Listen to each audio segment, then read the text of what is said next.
All right, welcome out to the second week of the Gridiron 64 podcast, where we talk Texas high school football. Last week, we talked about the small schools, 3A and 2A, Division 1 and 2. I had a lot of fun, so I'm anticipating that I'm going to have more fun tonight as we talk about the big schools tonight, 4A and 5A, Division 1 and 2. And on the screen, I got the old crew back again.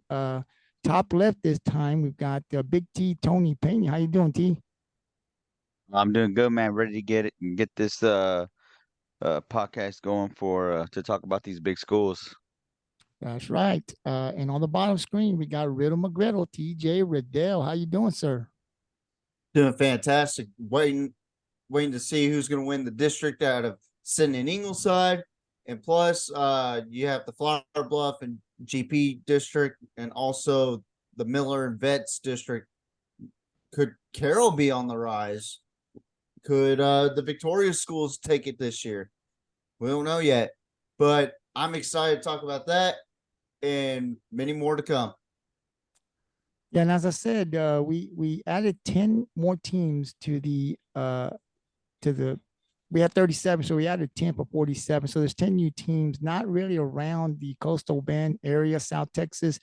We do got some bigger schools up in the Austin, Dallas, Houston area, which makes it exciting. We get to talk about these teams and we get to talk about the district. So it's going to be a really good, I think, football year here for us on the Gridiron 64. So, guys, if you're ready, this is what we do. We will talk about these districts. We will make our selection as to who we think will win the district. And then the three teams that we think will follow and make the playoffs this year. So there's a lot of good teams, like TJ said, some really good districts that we're going to be able to talk about. And we'll start with the 5A Division 1. That is the Corpus Christi and Victoria schools. That's District 14. That's the Corpus Christi Carroll Tigers, the CC Veterans Memorial Eagles, the King Mustangs, the Miller Bucs, the Moody Trojans, the Ray Texans, the Victoria East Titans, and the Victoria West Warriors. Now, guys, just to kind of just give you a little update on last year, 2022, CC Vets, they won the district last year. It's 7-0. The Miller Bucs were in second place at 6-1. They only lost two Vets. And then the two Victoria schools finished it out. Third place was the Victoria West Warriors at 5-2, and then Victoria East Titans 4-3. TJ, I'll go to you first. Now, you were talking a little bit about this matchup, and I'm anticipating that matchup again between Vets and Miller to be great. It's been great the last couple of years. They go back and forth. My question to you would be, will Vets continue to win the district, or will Miller pass them up this year? And who are the other two teams that you think will make the playoffs? Or do you have a new team that you think will be making the playoffs this year? I got to be honest with you, Gabriel. First of all, we're going to talk about the recent rivalry between Veterans Memorial and Miller. I mean, this is a huge game with huge implications during the season. I feel like you and me and Tony talk about this game more than we talk about our own games,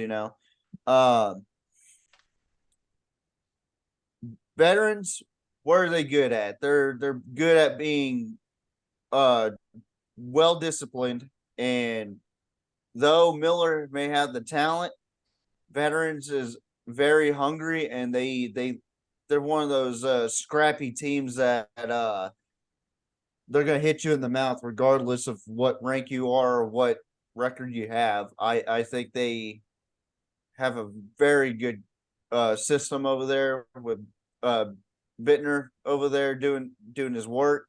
And then you have to look at Miller. What Miller's good at is offense is just unbelievable. Now they have Bradley Chavez back in the helm, who is now the Corpus Christi Tritons' new head coach. Congratulations, Bradley Chavez. I think what Coach Evans has to do is to out-discipline Veterans this year, which is very hard to do. It is. Uh, and we saw a glimpse of veterans struggling for the first time in quite some time last season, earlier in the season. And then once district picked up, the Eagles started picking up where they left off, and they almost made it to the big dance, but they got routed by College Station. So, the two Victoria schools, Victoria West and Victoria East, they have raw talent over there. Very difficult to play against those teams. But somehow Miller and Betts are the only Corpus schools that can beat them. But I think Victoria West is still going to be in that conversation. I think Victoria East is going to be on the downhill slope this season. Then we look at the rest of the district right here: Carroll, King, Ray, and Moody. Now, I'm gonna start off with Carroll. They went 5-5 with a 3-4 record last season. They just missed the playoffs to a 4-6, 4-7, and 4-3 in District Victoria East. Had they not lose to Victoria West, they would have went into the playoffs with Victoria West. So, that Victoria West, Victoria East, and Carroll triad right there, that's gonna be difficult to choose from. Then you have King, who has been struggling for the last decade or so. They've just not been able to click it together. Ray, it looked like they had a fresh start last season, but faltered during the district. Only winning one game in district, and that was to the Moody Trojans, who I was very high up on last season, but they were just not able to get anything going. But this season, I think they'll be a little bit better. They have a young, talented running back in the backfield who is a big kid, and he is very physical.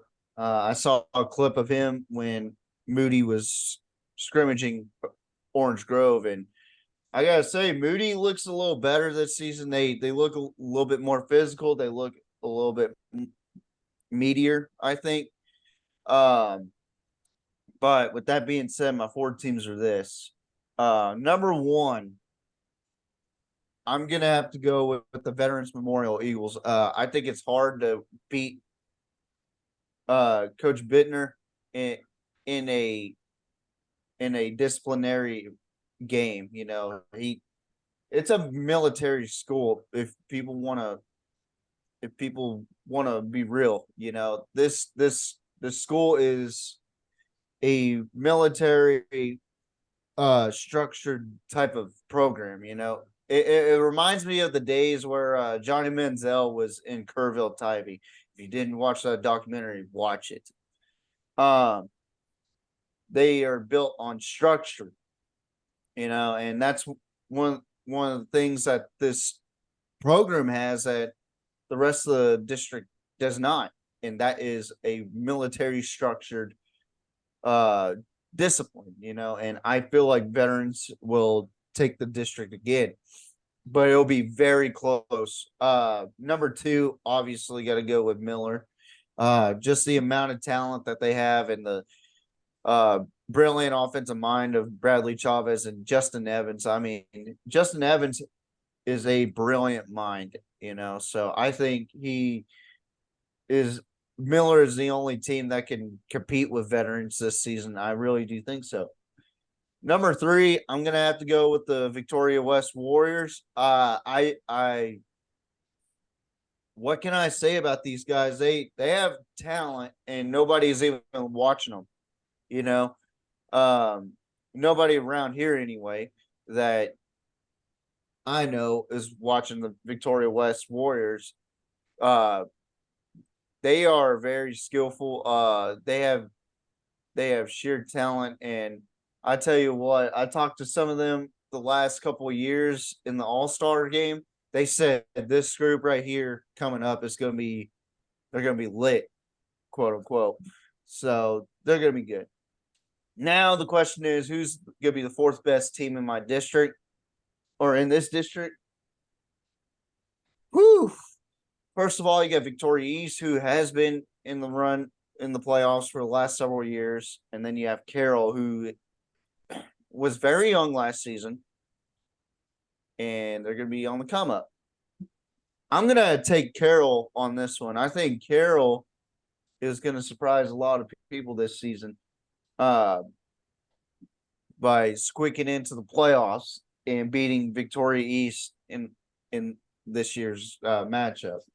I think Carroll is a very talented football team. They just need to win their district games, and they were just one short from being in the playoffs for the first time in quite some time. So, and I remember guys like Gabriel and Tony telling me, man, I remember the glory days of Carroll. They were amazing. Well, I'm a young cat. I don't know much about Carroll except for them losing, and last season was a glimpse of hope for Carroll, and I really do hope that they pull it out this season, and I think they will. So I have Carroll at 4, and it'll be a head-to-head matchup, and I think some teams are going to be tied in district this season. Yeah, TJ, you're young. Tony and I remember that was the Coach Slaughter days. They had Tiandre Sanders, remember, and those Wagner boys. Carroll was top dog here in Corpus. No one could touch them. They always ran into tough Converse Judson, which Judson back in San Antonio area was tough back then too. The Rockets. Yeah, but Carroll in those days, man, they were the cream of the crop around here, boy, year after year. Tony, I'll go to you next. You got TJ. You heard TJ here. He's taking Vets again to become back-to-back district champs. That Miller game and Vets game was really close last year. But I'll tell you this, Carroll and Vets last year was really close. I think Vets beat them by 1 touchdown. So Vets got better, but when they played Carroll played probably their best game of the year against Veterans Memorial. I believe, if I'm telling you correctly, I'll have to go back and look, but I think just memory serves what I remember.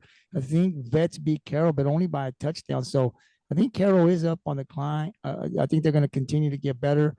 But Tony, I'd ask you, district champs for you and the 3 teams that you think will make the playoffs again here in 2023.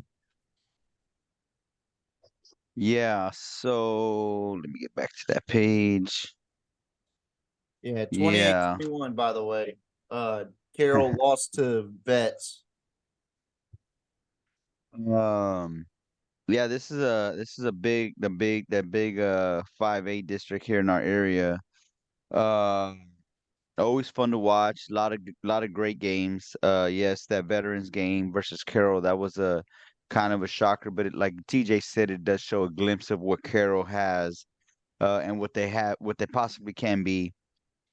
They open up that new school, so I know that enrollment's probably gone up. They probably got some new fresh talent over there. But this is what I got for this district as far as 1 through 4. Number 1, I got the repeat Veterans Memorial taking a district title again. I don't think Miller's gonna lay down. Miller has some returners coming back as well. So that's gonna be a great game to watch. That's gonna be the game to watch in that district. But I got Miller Bucs at number 2. And then at number 3, I got Vic West. At number 4, I got Vic East. I think that the Victoria teams always bring a lot of talent. We don't talk about them as much because they came out of our area for a while. They're back. They've been back since last year. They are always competitive, and Moody, King, and Ray just have not been. I think that Carroll does have a chance to make that 4th spot. They're gonna have to win more games than East. That's just the way it is. I did see some of Moody's practices on the news, but that what you see in 3 minutes doesn't change the scope of what I think how I think Moody's gonna perform. this season. So I'm gonna stick with what I got, and again, look for Carroll to possibly get in on that 4th spot. Yeah, I agree.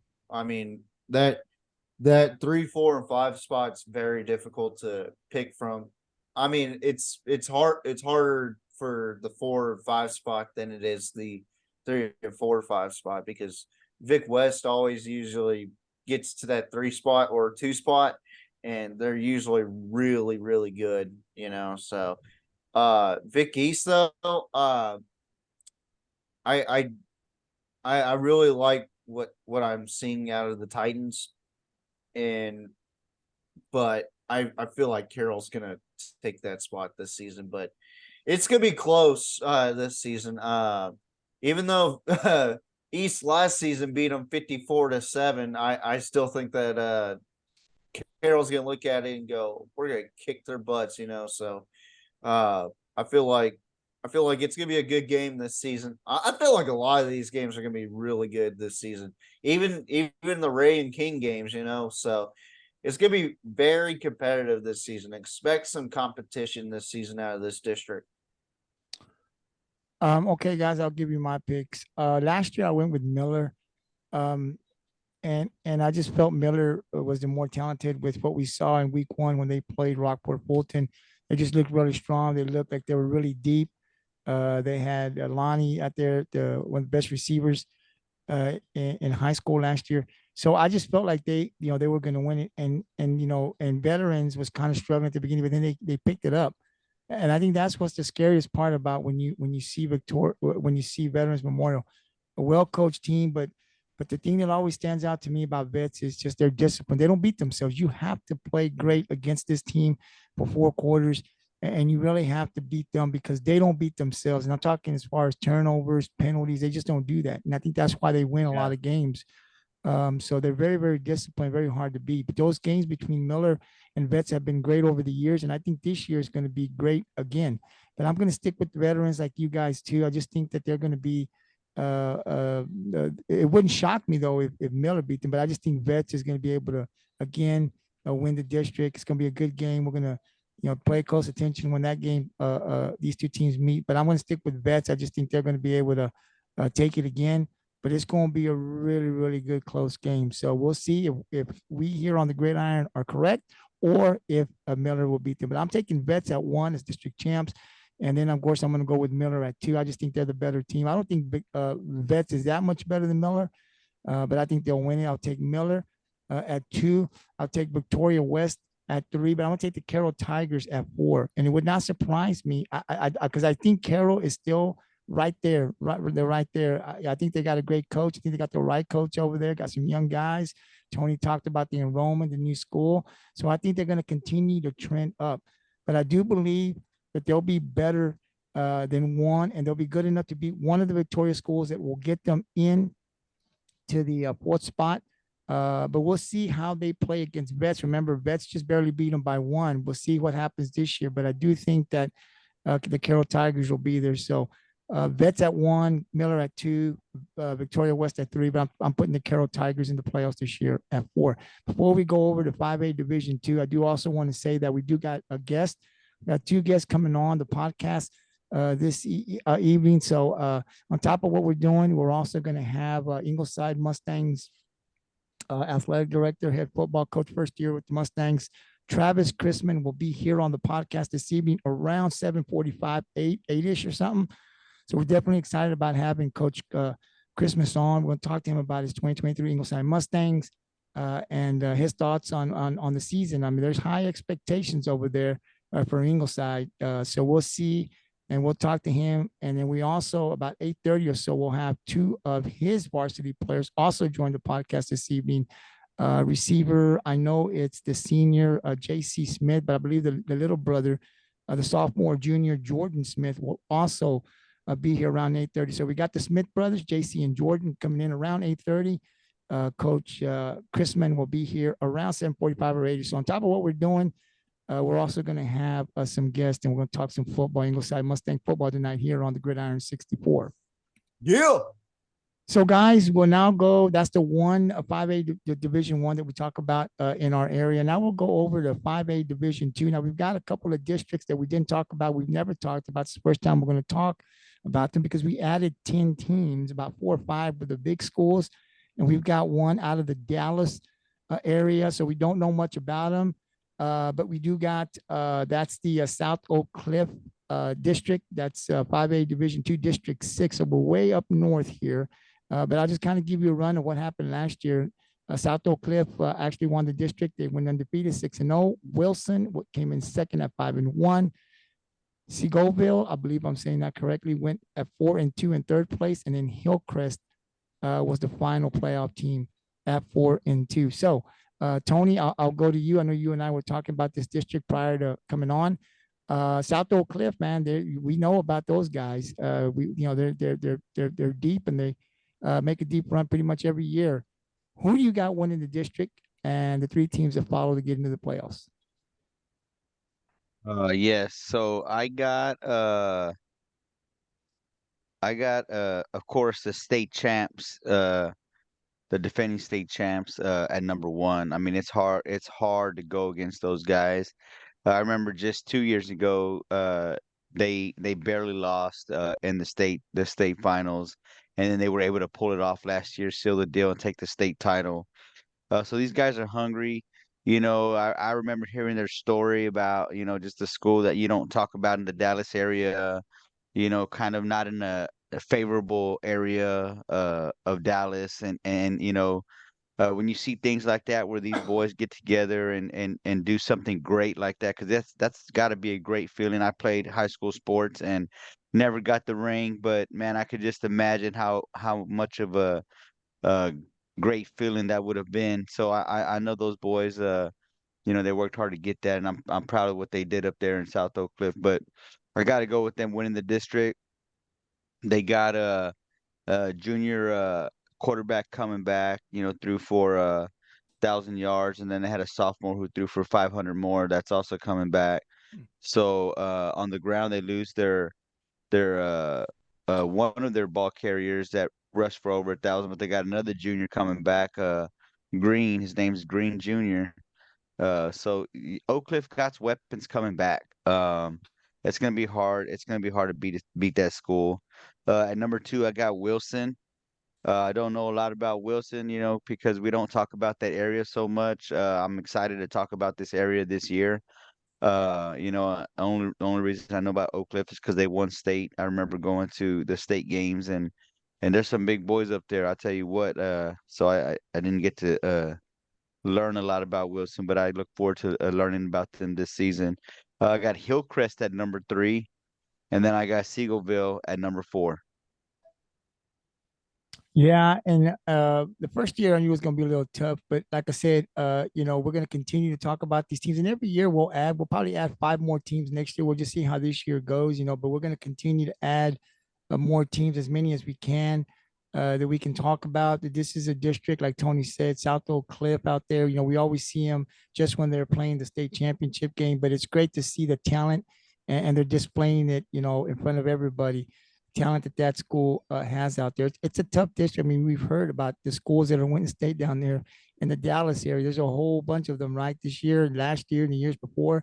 But South Oak Cliff is one of the top ones in that Dallas area that every day or every year, excuse me, in 5A Division 2, man, this team is the last team standing. So they're going to have another shot probably this year again. So TJ, I'll go to you. It's a district that we don't know a lot about, but one we're going to get to know this year. Who do you have winning the district? I think I know who it is, but who are the other 3 teams that you think will be in the playoffs? Sock at 1, Sock at 2, Sock at 3, Sock at 4. I think South Oak Cliff's gonna win district. Also, we gotta take into account they have a very good defense. So I like what they have here. Brandon Jones, outside linebacker, he could play as a free safety too. He's nationally ranked in total tackles, 199 total tackles, but he's 15th in the country in total tackles. And he's number 8 in the state of Texas in total tackles with 199. This kid is just just a freaking missile waiting to hit something. He loves to hit. And South Oak Cliff not only is good at football, but they're really good at developing players into the next level. I mean, you got guys like Malik Muhammad who just committed to Texas this past season, and also that big kid from South Oak Cliff. He's about 6'4", 200 or 400 and something pounds. I mean, this kid's unbelievable, man. But yeah, South Oak Cliff at 1. I got Wilson at 2, Seagoville at 3, and Hillcrest at 4. I'll be All right right. And as the season goes, we're going to be talking a lot about South Oak Cliff. Even if they're on the schedule now, just going to keep an eye on them as they make their way back. This is a team that lives in Dallas, right? The state championship a game. So we'll see, and we'll talk throughout the season to see, is this team, can they get back there once again? We shall see. But for me, I gotta take South Oak Cliff. There's no way I can boot them out. That'd be crazy on my part. But then I'm gonna go with Wilson. Don't know much. But then I'm gonna go with Tony, Hillcrest at 3, and Seagoville at 4, because I don't know the other teams. So I had to make a prediction. But South Oak Cliff 1, Wilson 2, Hillcrest 3, Seagoville at number 4. So there we go. And also, just for all you guys that will watch this podcast, the Gridiron 64 followers, right? Don't forget that you go onto the Gridiron 64 podcast. We're also going to have a poll there. Last year was on the GT Sports poll, but I did away with that. I want everything on the Gridiron 64. So on our Facebook and Twitter page here next week, you take a look at our schedule. There will also be polls that will be put up on those teams. So whichever 12 teams are selected for that week, those teams will be on the Gridiron 64. There'll be a poll where you guys can vote for the team, your team, if it's on there, or the team you think will win. And then we're going to kind of hope to catch a debate there on social media back and forth on the comment section. So we'll hope that we'll gain people that will want to come in here and kind of give us their knowledge on what they know about the team or who they think. Just like we give our predictions here, we want people to kind of jump in the conversations on the comment sections and let us know what you're thinking about these teams that we're picking, who you think is going to win and why. So we also got the polls that are coming out this year also. So hopefully you guys would join in and carry a conversation with us. This start probably next week when week 1 starts, that week before that Friday week 1 game. So now we'll go to, we'll stay with 5A Division 2T, and we'll go over to District 13 now. And that's another new team that we added this year, and that's the Liberty Hill Panthers. So you've got Bastrop, Cedar Creek, Como Piper, I believe, Kerrville Tivy, Lockhart, and San Antonio Veterans Memorial. I'll just kind of let you know, last year, Liberty Hill 6-0, they won the district, and then you had Veterans Memorial coming in at 4-2. That's San Antonio. Lockhart made the playoffs as a third place team, 4-2, and then Kerrville Tivy was the last team to make it 3-3. So I'll go to you now. T, who do you have winning the district in 2023 and the 3 teams that are following the playoffs? Yeah, I'm gonna go with the defending district champs. I'm gonna go with Liberty Hill at number 1. You know, Liberty Hill is a team that we don't talk about a lot, but we do know a lot about them. We know that they have a history of having good football programs.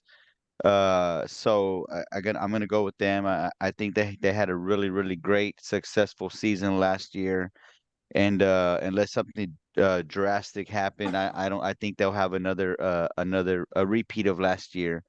They took it all the way to the semis last year, where they lost to Port Neches, who actually played South Oak Cliff in the state championship game. So I think that Liberty Hill is going to make another run. I don't know if they're going to make it that way or that far, but I feel like they're going to dominate this district for sure. At number 2, I have San Antonio Veterans Memorial.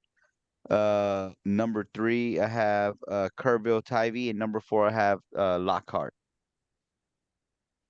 Hey, T, I gotta ask you, because here in Rockport, for the last couple of years we ran the slot T, and over the years we saw how that slot T was run, and it won us here in Rockport a lot of games, right? And we played when we got in that Wimberley and Navarro district, and we met those guys a couple of times in the playoffs. We saw Navarro run that slot T, and man, they run it good. But I don't think that nobody in the state of Texas can run that slot T as good as Liberty Hill, right? Like Liberty Hill, we played them.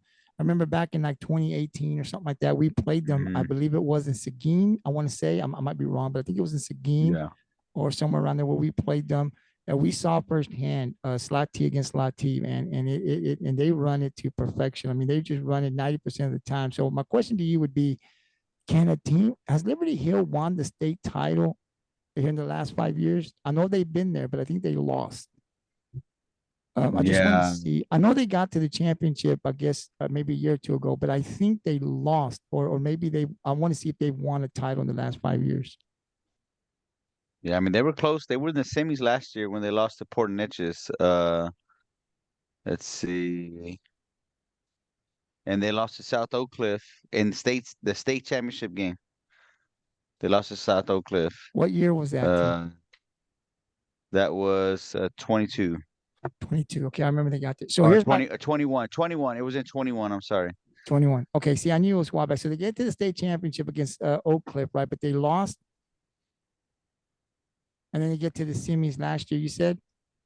So my question to you would be this. Because they've gotten to the state championship, can they win a title? Because they're not gonna get away from that. They're gonna run the slot T. Now that's gotten them to the state championship game.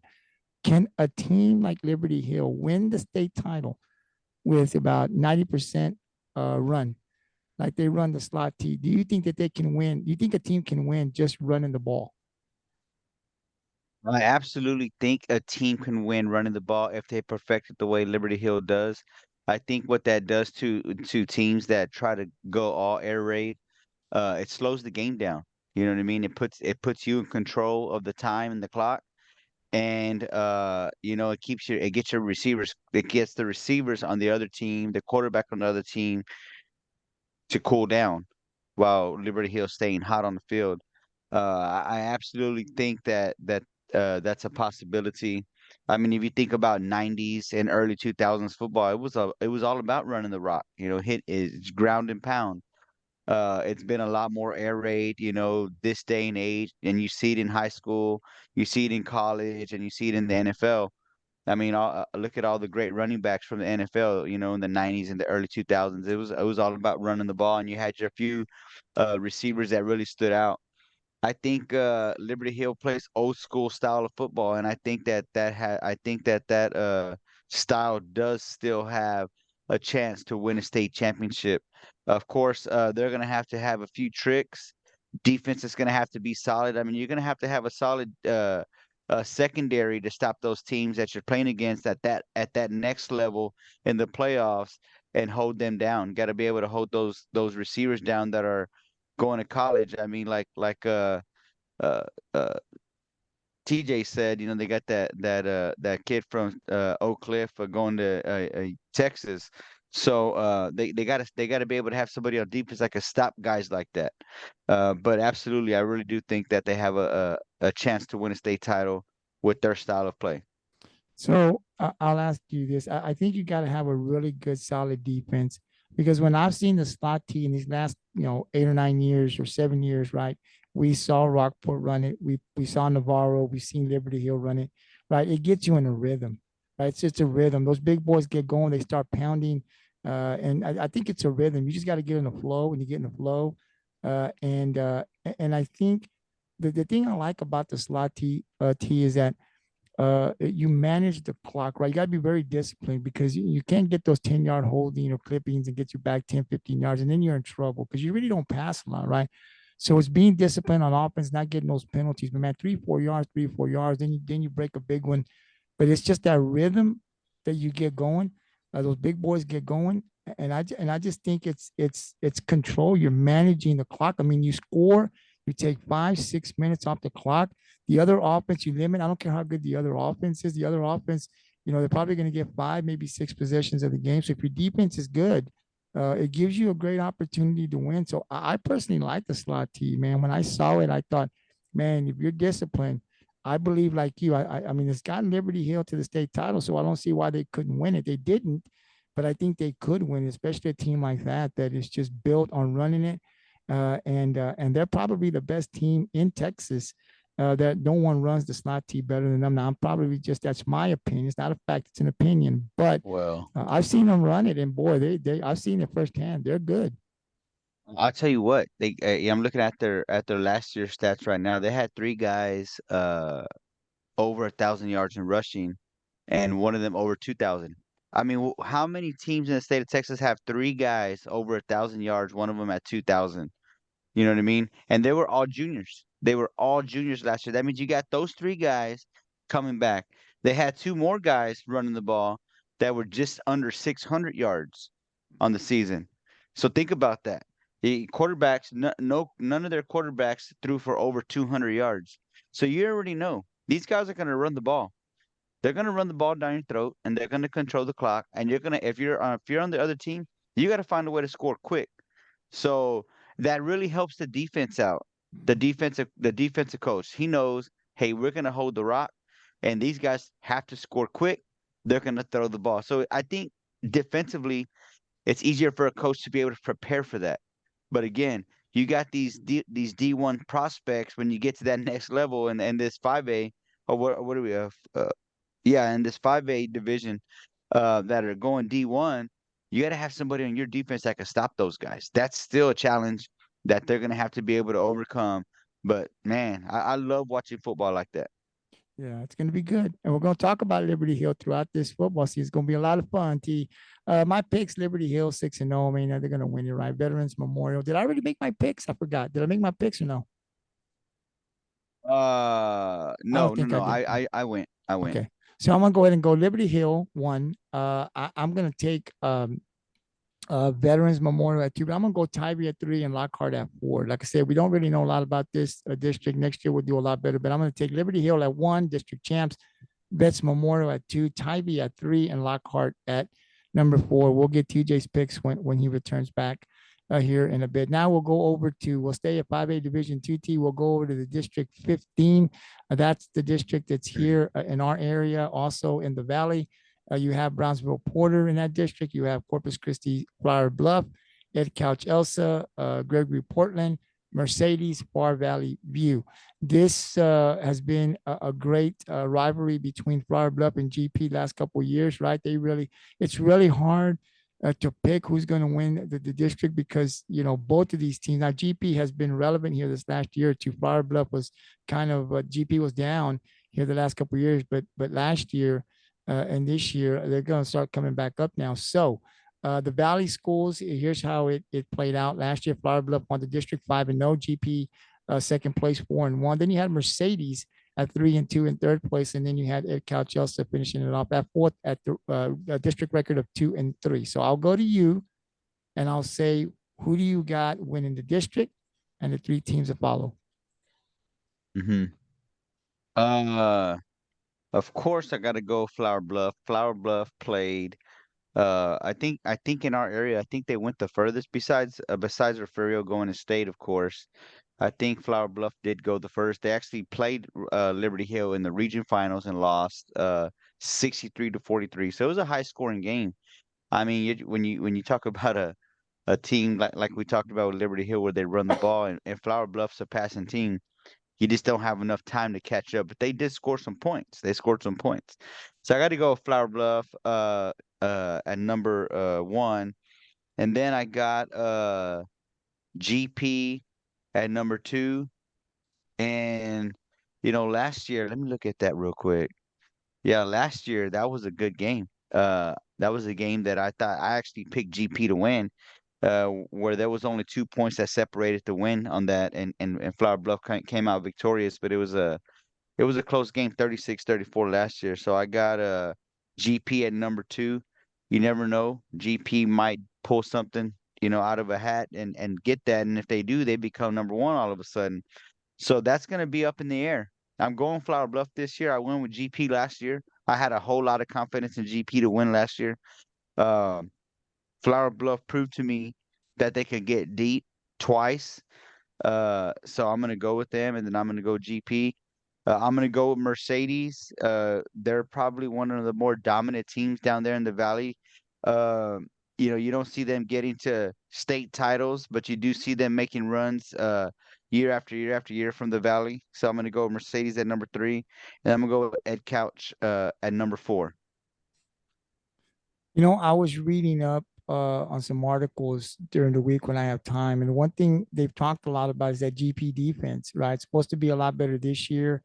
That I shouldn't say that's the highlight of the team, but they are paying a lot of attention and talking about that GP Wildcat defense, right? So we're going to pay attention to that defense. It seems like they've got some really stud players returning back from last year. So it seems like that's where they're going to hang their hat on. The offense can score, but it's that defense that people are talking about this year. When you talk about the Gregory-Portland Wildcats, at least some people. But when you look at Flower Bluff and you look at what they had that young quarterback, Palicio. I hope I'm not saying his name wrong, but I probably am, so I apologize. This kid was, I believe, a sophomore last year. He put up some really great numbers out there for Flower Bluff. And they always got weapons around them. They always got a good offensive line. They're big. Every year they're big. They got some quality players out there that can block. So when you get a talent like this at quarterback that runs your offense, right? Last year he did really good. And I suspect that he's going to be even better this year, his junior year.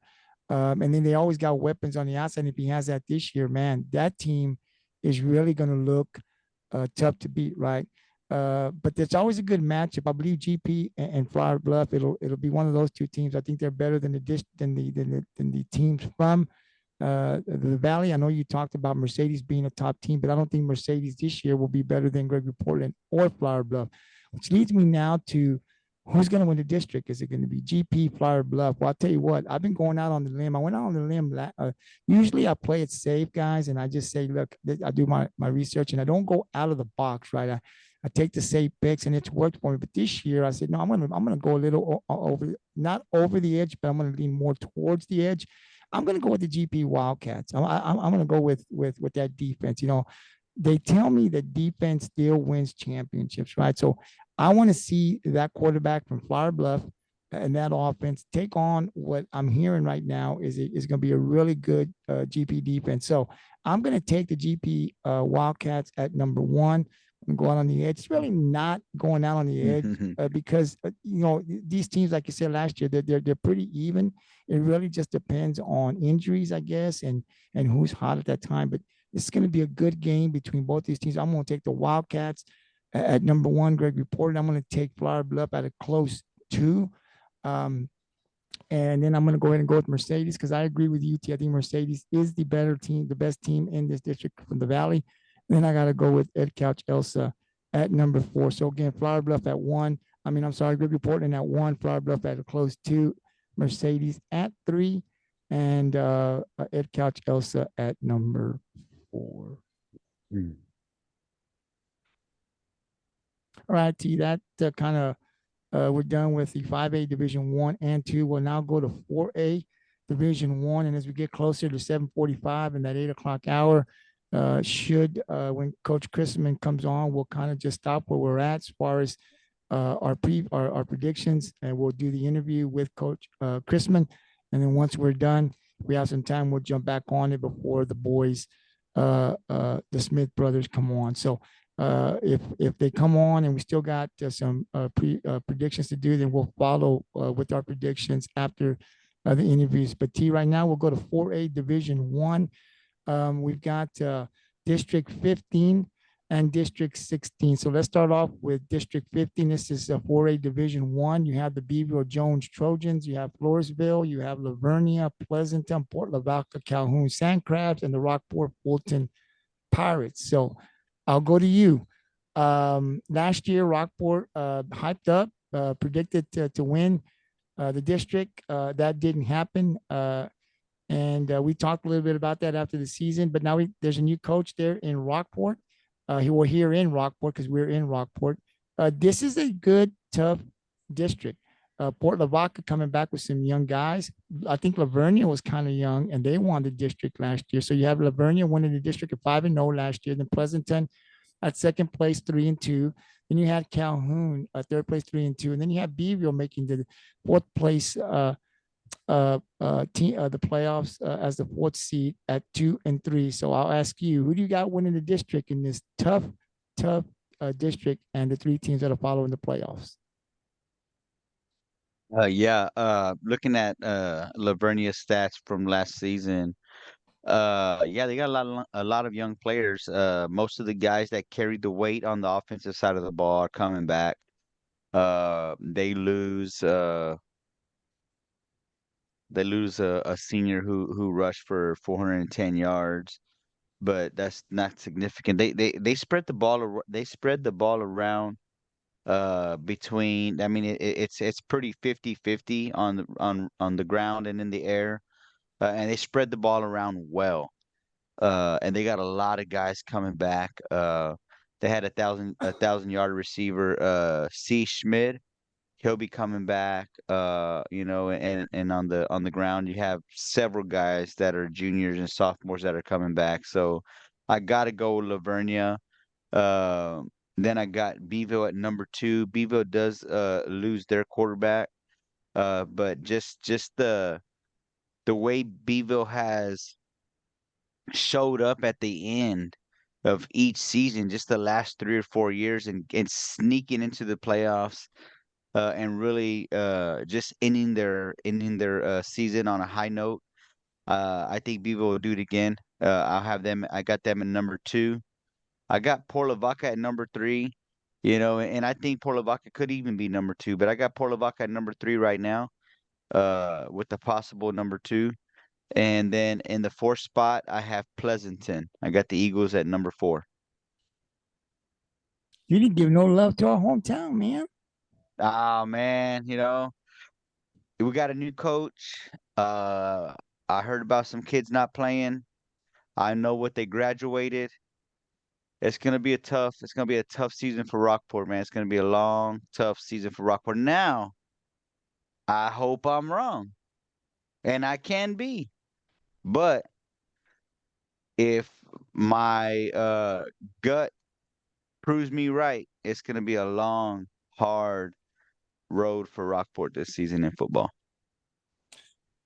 T, I'll say this.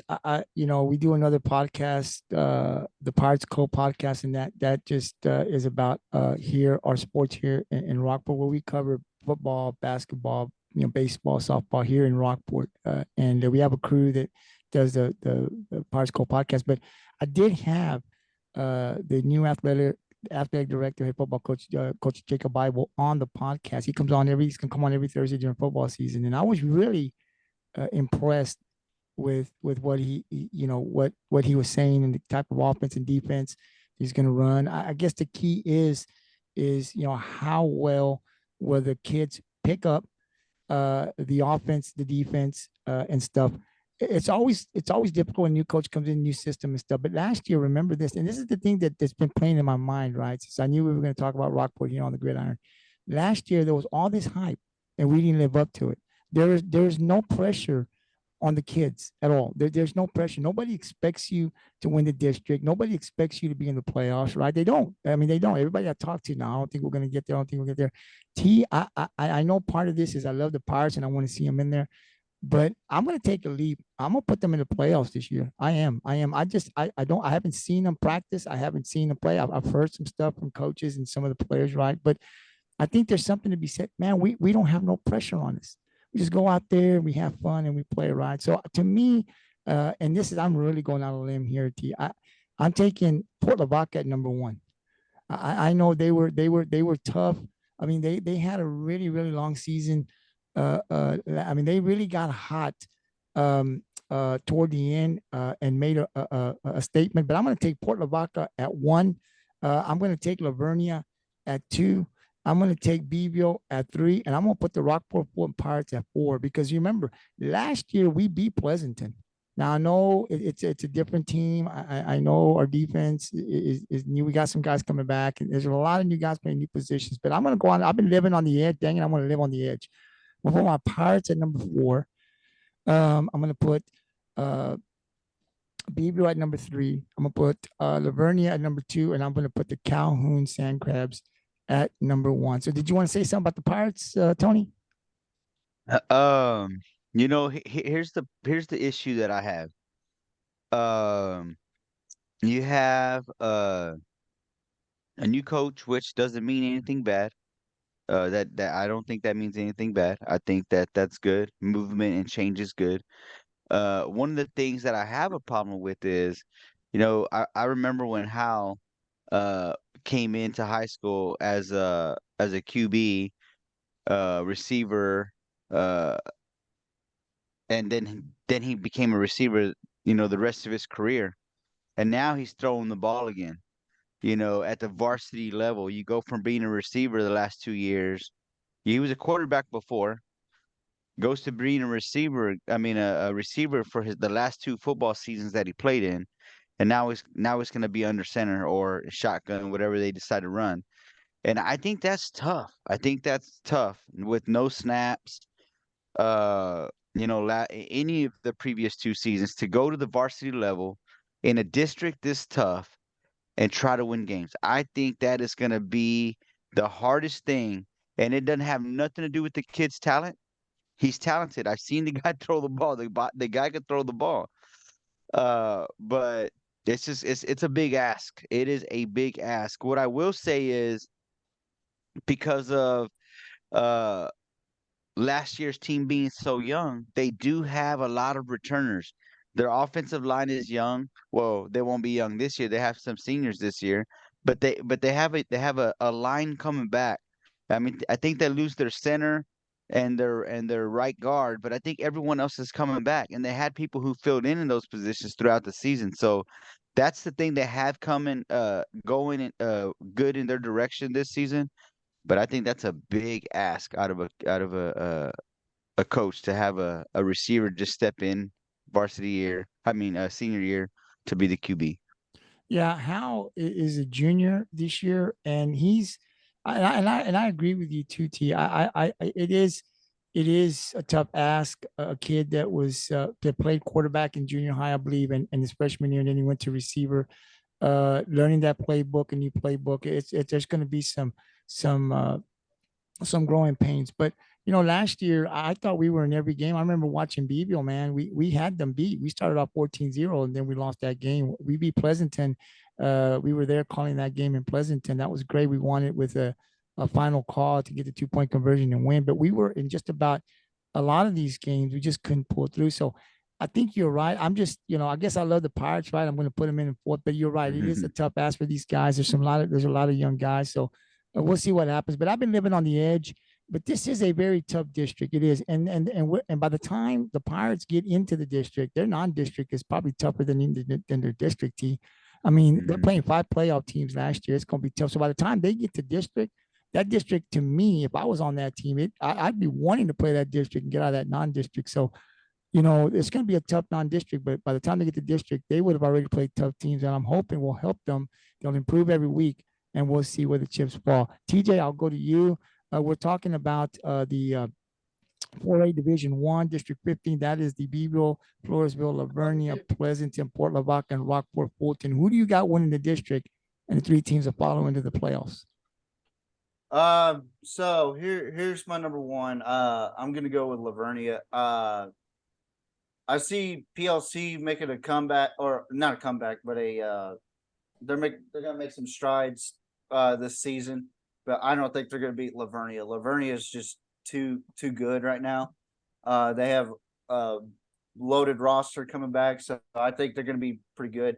2 PLC, I think Port Lavaca Calhoun's got some dogs over there. They got a really good defense.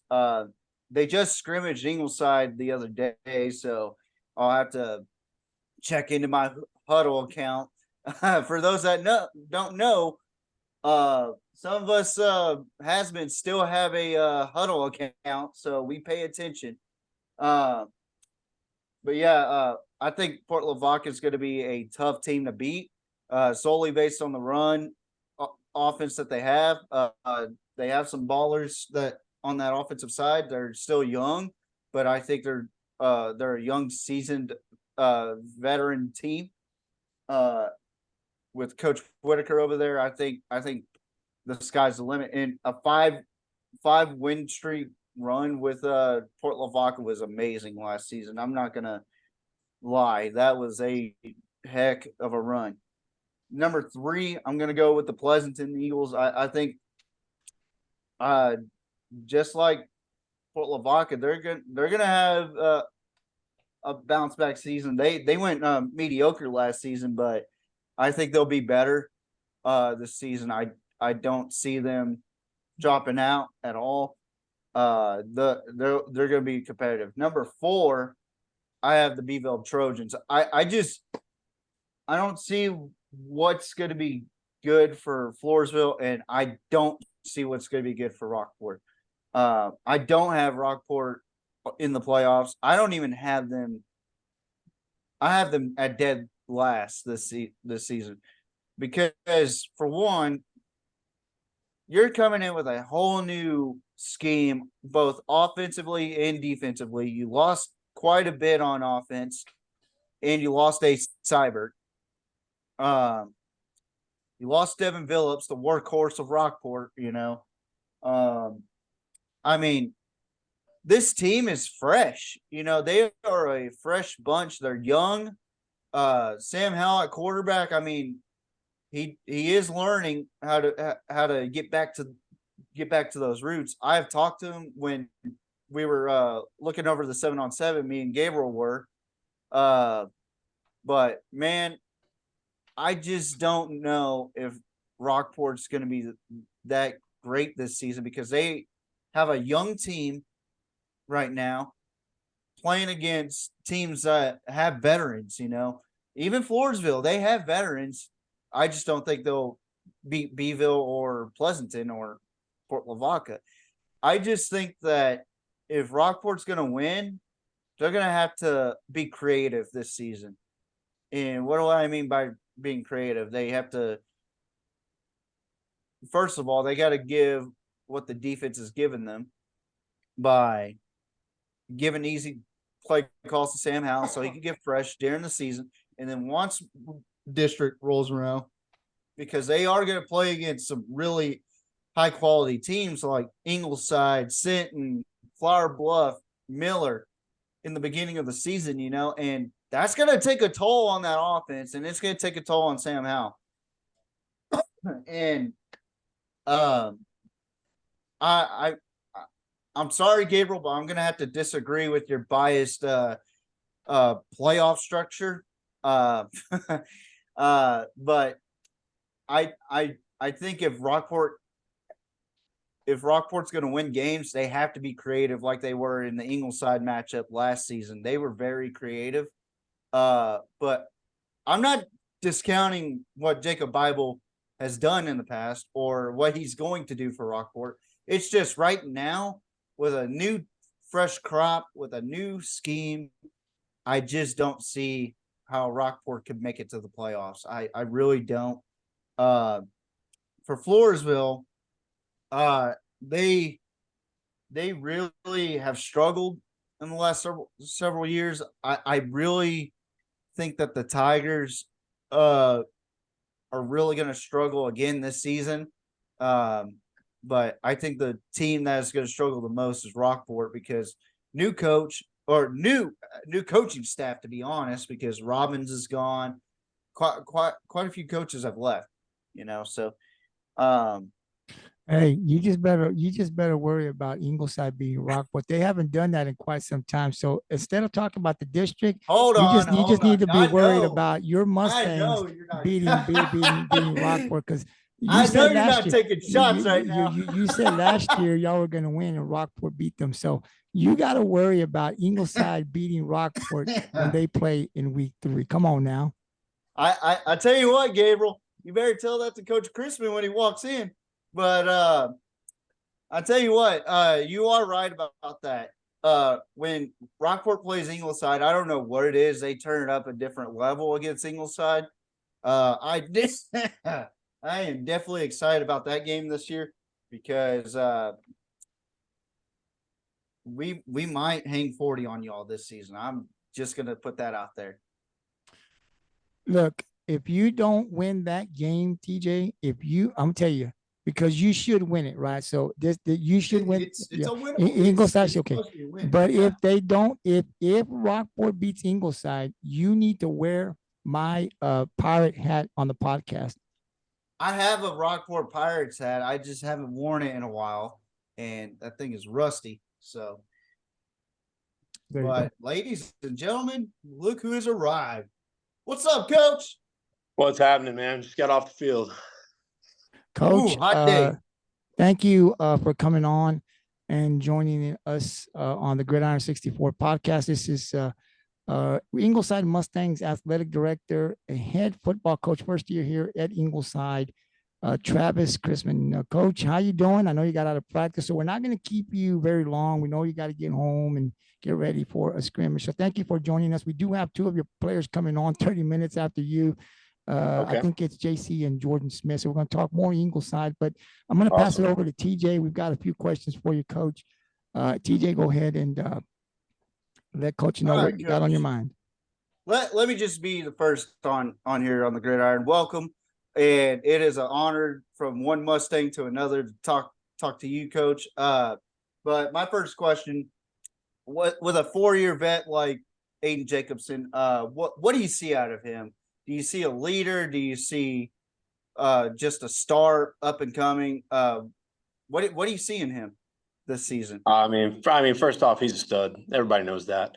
I mean, Aiden's a natural leader. He's got a very high football IQ, and he's just a sponge. And so there's some similarities to what they've done in the past, but it's obviously all new terminology. But he just, like I said, he's a sponge. He soaks it all in. Normally don't have to tell him anything more than once, and he's got it. So when you have a kid like that that's running the show, man, it makes my life a lot easier. So yeah, I'm very, very thankful to have him back there being our field general. Yeah, I agree. I've had a couple of chances to talk to Aiden. He's a heck of a kid. Great ambassador to Ingleside, and I think he has the capability of being a D1 level, possibly a Power 5, soon to be Power 4 because the Pac-12 is dying. So I think he has that capability. I mean, he's very smart in the pocket. He is definitely a brilliant field general, and they have him as a pro style, but I think he's also a very good dual threat when he can be. So yeah, I really enjoy watching Aiden play, and his connection with JC Smith is just unbelievable. They're like brothers. Oh, no doubt. From what I hear. So yep. They're boys. So yeah, no doubt. Kind of similar to Tristan Barajas and Terrence Gross back in the day when I was playing, So my next question is, what do we expect from the Ingleside Mustangs this season? Do we see a different offense, or what do we see this season? Well, I mean, you're going to see some differences for sure. I mean, we're going to do our absolute best to go at a NASCAR pace the entire time.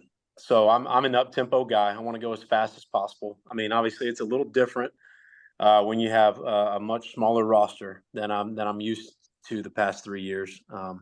When we had more one-way players than we have on our entire varsity roster. So it changes things a little bit. But I've also been on teams where we have the same amount, if not fewer. When I was out in East Texas, we went to the quarterfinals with only 24 varsity kids and 5 linemen that lasted the entire year. It was pretty miraculous. And then we were 5th in the country in passing that year. So, it can be done.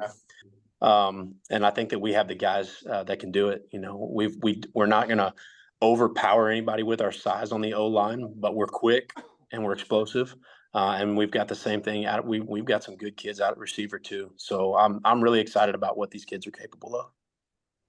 Oh, I'm excited this year as a former Mustang, man. I really enjoy the NASCAR pace type of offenses, especially in today's college football, and starting to see it in the NFL quite a bit with the NASCAR pace.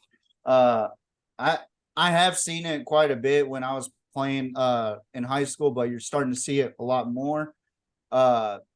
It kind of reminds me of the Chip Chip Kelly and the Lincoln Riley type of offensive style. Absolutely. What do we also see in the defense this season? Are we going to see some changes on that defense? Yeah. Last year they primarily based out of the stack. This year we'll be more even front. We'll be kind of a hybrid 4-2-5 and some 4-3 looks. So, yeah, we're gonna again put our best athletes on the field, and here we go. Get that multiple package in there, Coach. You're reading my mind like a Madden playbook right now. So I love that. I do have one more question after this question. I forgot to give it to Gabriel, but this last question is the one I gave to Gabriel, and then I'm going to ask you a question that I have without telling Gabriel. What do the Ingleside Mustangs have to do in order to climb over the Sinton and Rockport-Fulton hump? Because in the last several years, we have just been losing to Sinton and Rockport. What do we have to do in order to beat Rockport, first of all? Because, Gabriel is a Rockport-Fulton Pirate fan. Sure. And second of all, what do we have to do to win district? Physicality and toughness right there. It's physicality and toughness. And, right now it's our kids are getting a good dose of the sled every day. And we're taking our skill kids, we're taking our receivers, we're taking our DBs, we're taking our running backs, our tight ends, our O-line, D-line. We're all getting part of it because we know that if we're not the most physical team on the field, it's not going to be very good. So I'm trying to bring that type of mentality, and our coaches bought into it 100%, and our kids are getting there too. So, we've just got to be not only physically tough, but we've got to be mentally tough, that when those times get hard, we've got to be able to persevere and go make a freaking play. Hell yeah, Coach. That's a hell of an answer. I love that. All right. So here's my last question to you, Coach. Mm-hmm. As you know, Hunter Hamrick has done a phenomenal job rebuilding the program after the Ingleside descent with Greg Heseltine. What can you do that Hunter Hamrick couldn't do? Could you elaborate what you could possibly do that Hunter Hamrick can't do in your first year? I don't know. That's a difficult question. I mean, I will not sit here and tell you that I'm better than Hunter Hamrick, because we're just two different people. We're two different people. And, and there were definitely some struggle years that they had, but like you said, built them back up and had some definite winning seasons, a couple seasons with multiple rounds. So, I mean, they were definitely headed in the right direction. But like I said, we're a little different.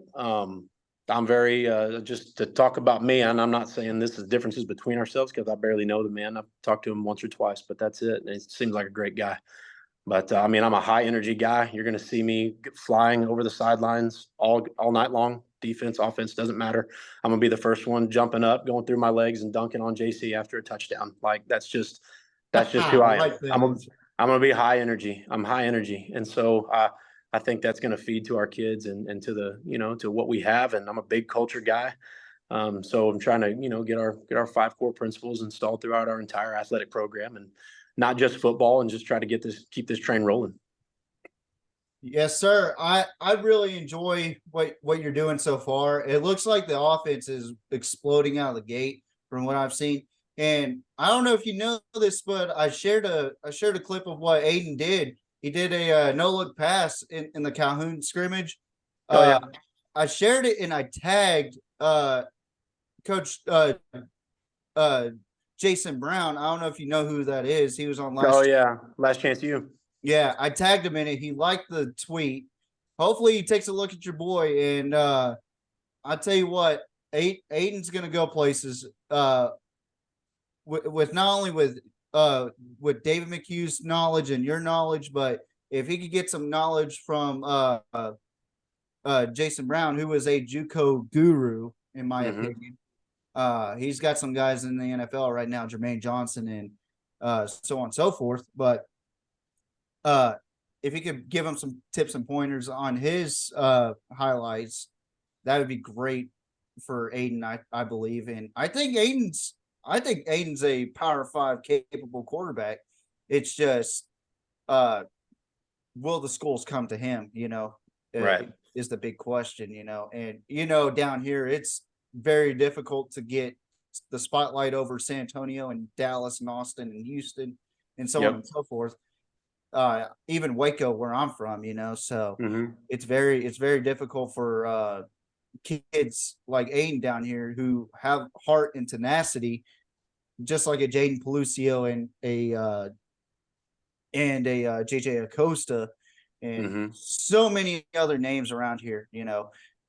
There's very few that get into the Power Five. So no doubt, I think he has the capability, and so does JC, and he's going to a very good school, North Texas, who's just getting into the American Conference, which I think is going to be beneficial for him because, for one, UCF and Houston aren't in that conference, and Cincinnati's not in that conference anymore. So it's a little bit easier on him. Yeah, no doubt. But I'll have fun interviewing JC here in a minute, along with his brother Jordan, who kind of teased on Twitter or X or whatever you want to call it nowadays, about joining him in North Texas. So that's a question that I have for Jordan, So Jordan's an up and comer, man. So I look forward no to doubt about it this season. And he's going to explode this year. Yeah, I really enjoyed our interview, Coach, and I look forward to hopefully commentating your game one of these days. Come on. Yes, sir. Absolutely. T, do you have any questions for Coach Chrisman? No, I didn't prepare any questions, but I just want to say good luck. And I think you have a great opportunity to really get some of these you have a really good opportunity to get some of these young guys. Graduated a lot of seniors last year. Get some of these younger guys some exposure. You do got some weapons in Jacobson and Smith that really could mentor some of your younger guys. And I look forward to seeing what you're able to do and accomplish over there in Ingleside. I look forward to being covering Ingleside. I mean, we do a lot of the locals and the local schools, and Ingleside's one of the teams we talk about a lot. So I look forward to covering you all and the success and the work that you all put in. And just like I said, wanted to say good luck, man, to a good season. I appreciate that. Thank you very much. Coach, I got a few questions and then we'll let you go. And Sure. It is true. I'm a Pirate fan. I'm from Rockport. We're from Rockport, but we support those Ingleside Mustangs here on the Gridiron. We definitely have seen the program when Hunter Hammer got here. It was a struggle, and we talked about him, and he's definitely picked it up. And I think you're coming in at the right time where you can take it to the next level. So just want to let you know, here on the Gridiron, we do definitely support the Ingleside Mustangs, and we do actually have a lot of people in Mustang country that do watch the Gridiron 64. We see a lot of them. We hear a lot from them. So definitely going to be talking about you guys and maybe catch a game or two out there. I'll definitely send you a message to let you know what we need to do to get out there and maybe call a game or two this year. So you'll definitely be hearing back from us. Coach, I just want to let you know, kind of introduce yourself a little bit, man.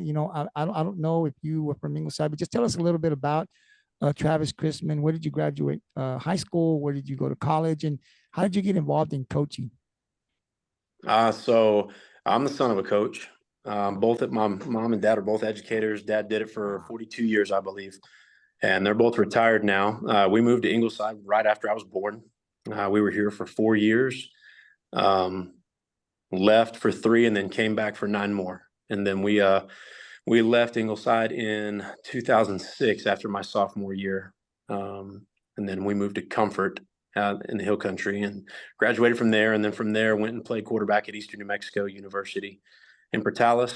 And then my last year there was able to get kind of a volunteer spot coaching the quarterbacks there at the local high school, which is about the size of Ingleside. And then from there on, I did football, baseball there, and then got back to Texas and went to Wimberley for 2 years. Got my first high school job at Marble Falls, coaching the secondary, and then always trained quarterbacks the entire time. And our offensive coordinator got a head job out in East Texas, so he asked me to go out there with him, and I became his offensive coordinator and took an 0-10 team to 3-7 and then 10-4.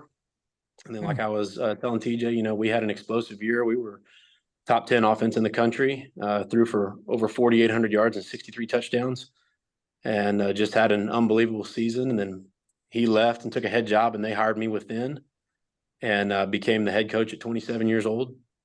So that was quite the eye-opening experience. And then did that for 2 years, and then came back to the Hill Country for 3 more as the OC at Bernie Champion, and then here came Ingleside Open, and I was told my wife I was dumb not to go after it, and here we are. It's a dream job. Well, Coach, I got to tell you, it seems like the Ingleside fans are in good hands. The players, they definitely have hired a coach here that I think you're going to make a difference in a district that we're going to be talking a lot about here this year, Coach. Next question, Coach, just talk a little bit about your assistants. Who do you have on the offense and the defensive side? If you can just kind of tell us their responsibilities. What do they do for you here in 2023? Yeah, and I'll start with the defense. Our defensive coordinator is Scott Hawks, coming over from Tuloso-Midway. And then our linebackers coach is Coach Marcus Pena. He's also our assistant head coach. Lewis Williams coaches cornerbacks for us. Brady West coaches our outside backers. And Eric Jimenez is our D-line coach, also class of 08. And then we have Josh Caulfield, also class of 08, coaching our free safeties. And then on the offensive side, Daniel Hillis is my offensive coordinator, and he coaches our O-line. And then we brought Butch Porter over, who's now in his 50th year coaching, to be our offensive line assistant. And then David McHugh is our wide receivers coach and recruiting coordinator. And then Richard Sanchez is our running back coach. And excuse me. And we're rolling, baby. We're rolling. Yeah. It seems like yeah, you're and then rolling. Coach Robbie Gonzalez is also our tight ends coach and our special teams coordinator. Seems like you got it all set there, Coach. Some of those coaches have been there in Ingleside for quite some time now. So you coming in, No doubt. Having those guys set already there for you, it seems like you guys are poised to have a really good 2023 season. Coach, I'll actually talk a little bit about your players. If you want to talk about your roster, defense and offense, you can. But if you don't want to talk about all of them, just kind of tell us some of the names that you think we're going to be hearing here in 2023. Yeah, I mean, it's the obvious off the bat. It's Aiden and JC, and then Jordan Smith's going to be an impact player for us too. I mean, also returning on the O-line is John Factor. He was our center last year, but he'll be a guard this year.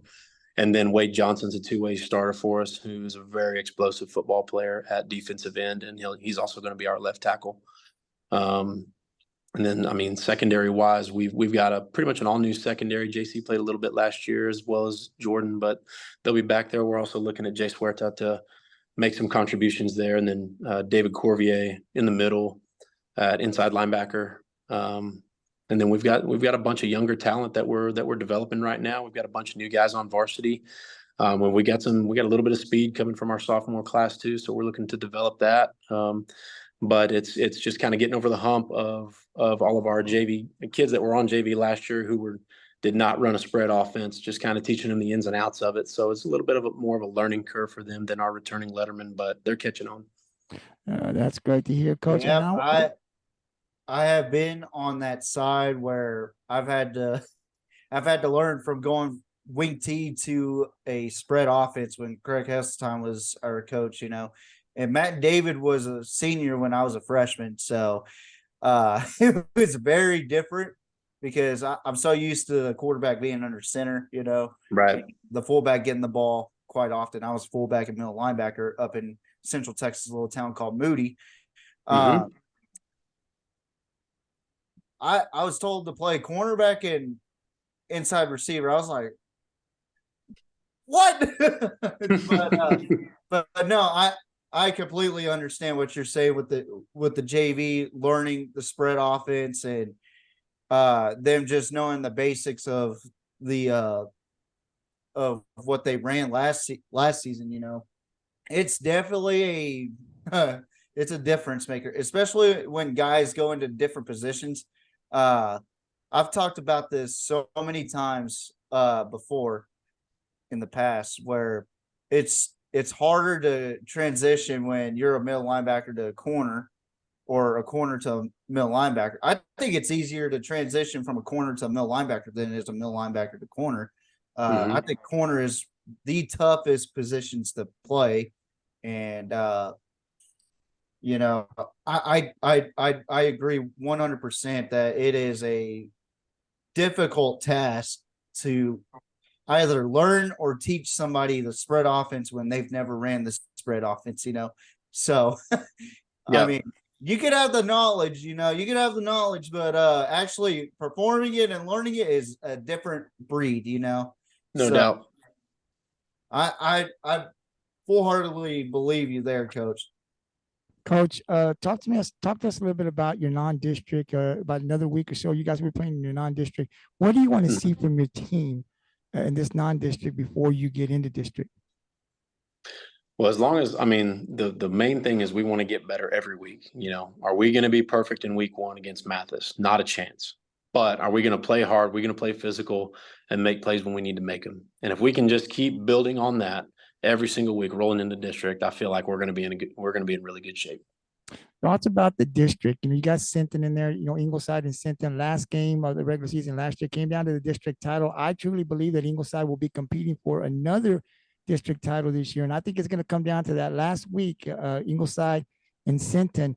Your thoughts on that game and just the district in general? You've got Orange Grove. I think it's going to be a lot better this year. Robstown, capable of getting some stuff going over there, and then Westoso always has talent. So, just give us your thoughts on the district.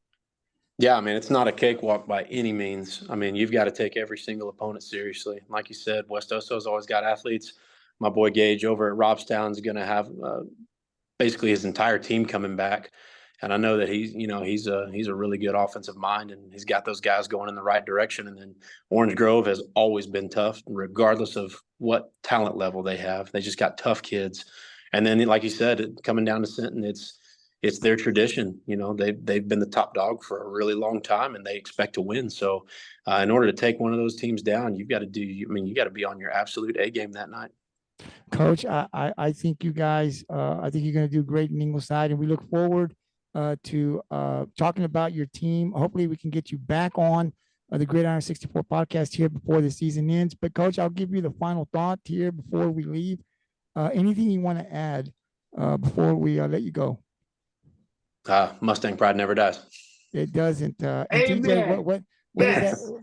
TJ, what is that thing that you the Stang Gang? What is it that you say? Blue Stang Gang, Blue Wave or something like that? Blue. Yeah. That's right. There you go, Coach. Thank you very much for coming on, Coach. We really appreciate your time and good luck. Who do you guys scrimmage on Friday? Is it a Thursday or Friday scrimmage?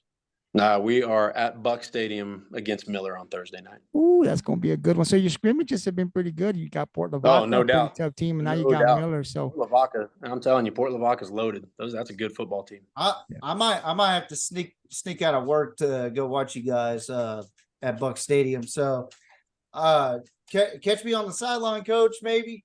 All right, Coach. One more thing. Is that a Thursday or Friday scrimmage at Bucs Stadium? Thursday.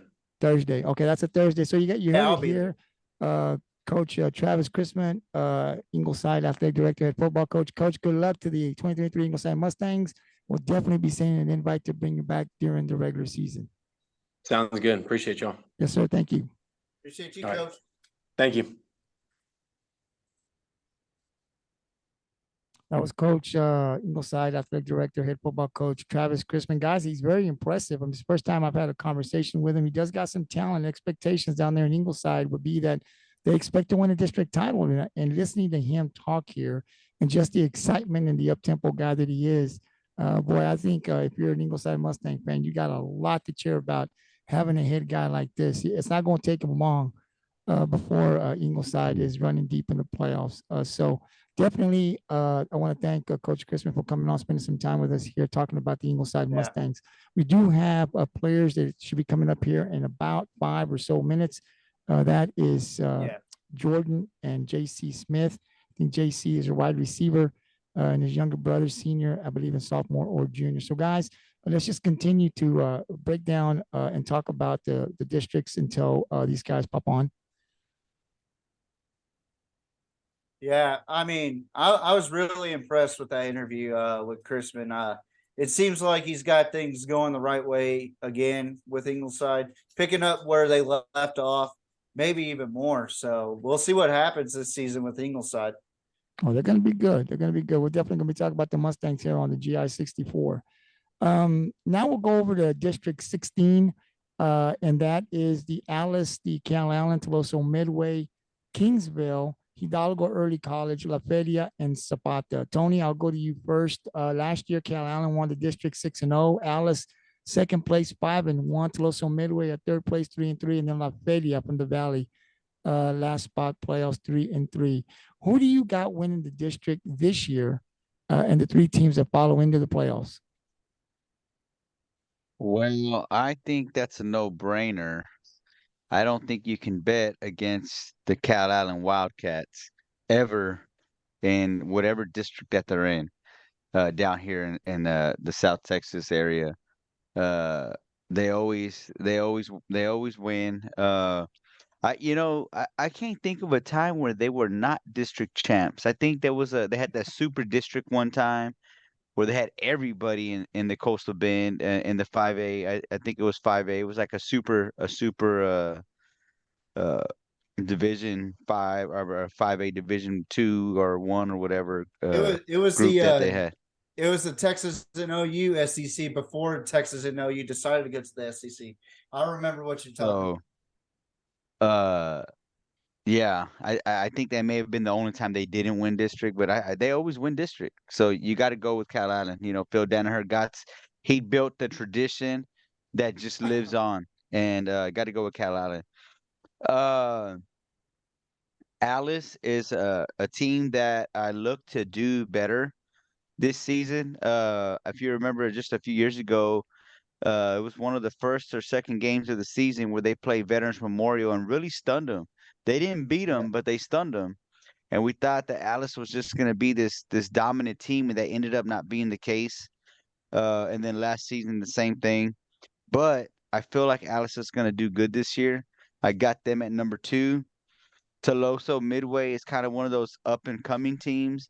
They've always been at the bottom of the list in district, and they won a few games last year. I'm a little bit impressed with what they've accomplished over the last couple of years, and I got Tuloso-Midway number 3, and then I got La Feria at number 4. La Feria is one of those other teams that sneaks into the playoffs almost every season. So I got La Feria at number 4. TJ? That's a fair assessment there, Tony. Number 1, I'm gonna go with the Calallen Wildcats, the giants of this here super conference or super district of 4A Division 1. No, on a serious note, I think Calallen, with Coach Campbell there, I think they are just going to continue the pace that they're going, regardless, because what Phil Danner has built with Campbell being there, and they just lost Bryce Burnett this past season. He was a senior last year. He did a tremendous job for what he was limited to do as a Calallen quarterback, because we all know that's a run-based team. But I think their anchor this season is the defense by far, because they really are a top-tier defense in the state, with the exception of that Bernie game.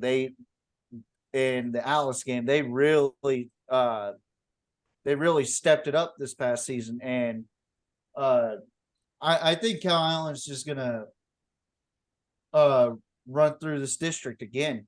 So number 2, I got Castellanos and the Alice Coyotes. First of all, who brings Santa Claus during 2-a-days? That's intimidating to me. I think that's the most intimidating video package I've ever seen. Someone bringing out a Santa Claus to a 2-a-day practice. That's just insane to me. I think what Castellanos is building over there in Alice is such a great vibe over there, and the players already love him over there. It's basically the same way as he was over there in Taft, but I feel like he's bringing a lot more energy to this Alice Coyote team, and he's going to pick up where they left off with Steve Atwood and Cutter Stewart now gone. They brought in a very talented offensive coordinator to their help. Billy, you got something to say? But anyway, I think Alice is going to be a great football club this season. But they got to run through Calallen, and it's going to be difficult.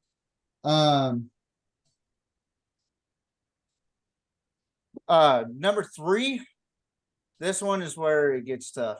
I got Tuloso-Midway. I like what I see out of the Warriors. My boy James Villarreal, who was my coach in Ingleside my sophomore year, he's doing a great job over there. I feel like they're going to be better than last season. They're going to be that number 3 spot. Now, number 4, I'm going to surprise everybody here. Why? Because this team, I think, is going to be good this season. I have a look. I'm putting in my bet that they'll be number 4, and I think Tony knows who I'm going with. So I'm gonna let him I'm gonna let him say something. What you got, Kingsville? I got Ruben Garcia and the Brahmas at number 4. Why in the world would I ever pick Kingsville? Well, first of all, you got a guy like Ruben Garcia who rebuilt Falfurrias, you know.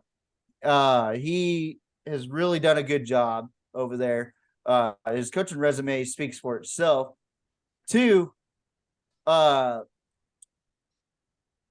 know it's 2 days and it really doesn't mean much, especially during scrimmages, but what he's bringing into the table in his first season is quite remarkable, in my opinion. And there's some transfers from Falfurrias in there, and also SGA and all that coming in just to learn from Ruben Garcia. And he has really good coordinators over there. I think the Brahmas are going to be a force to be reckoned with this season. Now, will they win district? No. Will they be close to winning the district? I don't necessarily think so. I think they'll be competitive this season, and they'll be 4th in the district. And I genuinely think that Ruben Garcia will turn this team into a playoff contender by the end of this year. Lafayette, they'll be close, but I think they'll lose to Kingsville in a head-to-head matchup, and I think Kingsville will win. Well, you heard it here. TJ is taking Kingsville. He's putting them in the playoffs. We'll see. They'll definitely be better than last year. We'll see if they'll be good enough to make one of the playoff spots. I personally am going to go with you can't take Calallen at right 6-0. I had some questions, T and TJ, last year when Danaher retired and Campbell. I knew Campbell had been there for quite some time, but I just didn't know, and I wanted to see that year how Calallen would respond without Danaher. I thought they did very well. I think they're going to be better this year. So not missing a beat with Campbell taking over and Danaher after Danaher's retirement. But I got the Calallen Wildcats at 6-0. Alice, I think, is going to be better. I got them at number 2. I think Castellano is going to get in there. I think that was a great hire by the Coyotes. He's very successful there at TAP, a program they hadn't won in quite some time. He left TAP in very good shape. So I think he's going to do the same thing in this bigger school with Alice. It's going to take him some time. It's going to be a year where he's going to have to put his system in. He brought in that coach, the offensive coordinator, I believe, from Refugio, Cox. We've had him on the gridiron, so I think that's a big plus. So I expect Alice to continue to get better every year. But I've got them at number 2. I don't think this year they'll beat Calallen. But definitely that's going to be something that we're going to talk about in the future between these two teams. It's going to be a good matchup. I think it might be a good one this year. Then you got the Tuloso-Midway Warriors at number 3. I think they'll be better, but I think they're not better yet this year, better than Alice or Calallen. So I got them at number 3. And then I like what Kingsville's doing. I like what I'm reading about them. And I think they got a great coach out there. And Kingsville definitely is going to be better in the years to come. But this year, I still think I want to take La Feria again over Kingsville for that 4th spot. So again, I've got Calallen at number 1, winning the district. Alice at number 2, Tuloso-Midway at 3, and Lafayette at number 4. We'll see how things go, but very interesting to see what Kingsville does this year, definitely. So now we'll turn it over to the 4A Division 2. We'll go to District 8, and this is the Carthage district. This is the district where this is the new team with the new district. So District 8, they got Carthage, Brownsboro, Bullard, Canton, Center, Rusk, and Van. TJ, I'll go to you first. Who do you got winning district? And the 3 teams are following in the playoffs. I mean, That district is run by one team and one team only, the best team in the East, the Carthage Bulldogs. I mean, how could you not pick Carthage at number one? You know, they developed really high quality players in the last 2 decades, maybe even 4 decades. Um, their their fans are cocky and arrogant, and rightfully so, because they have some high quality talent. You know, I like what the Bulldogs bring to the table.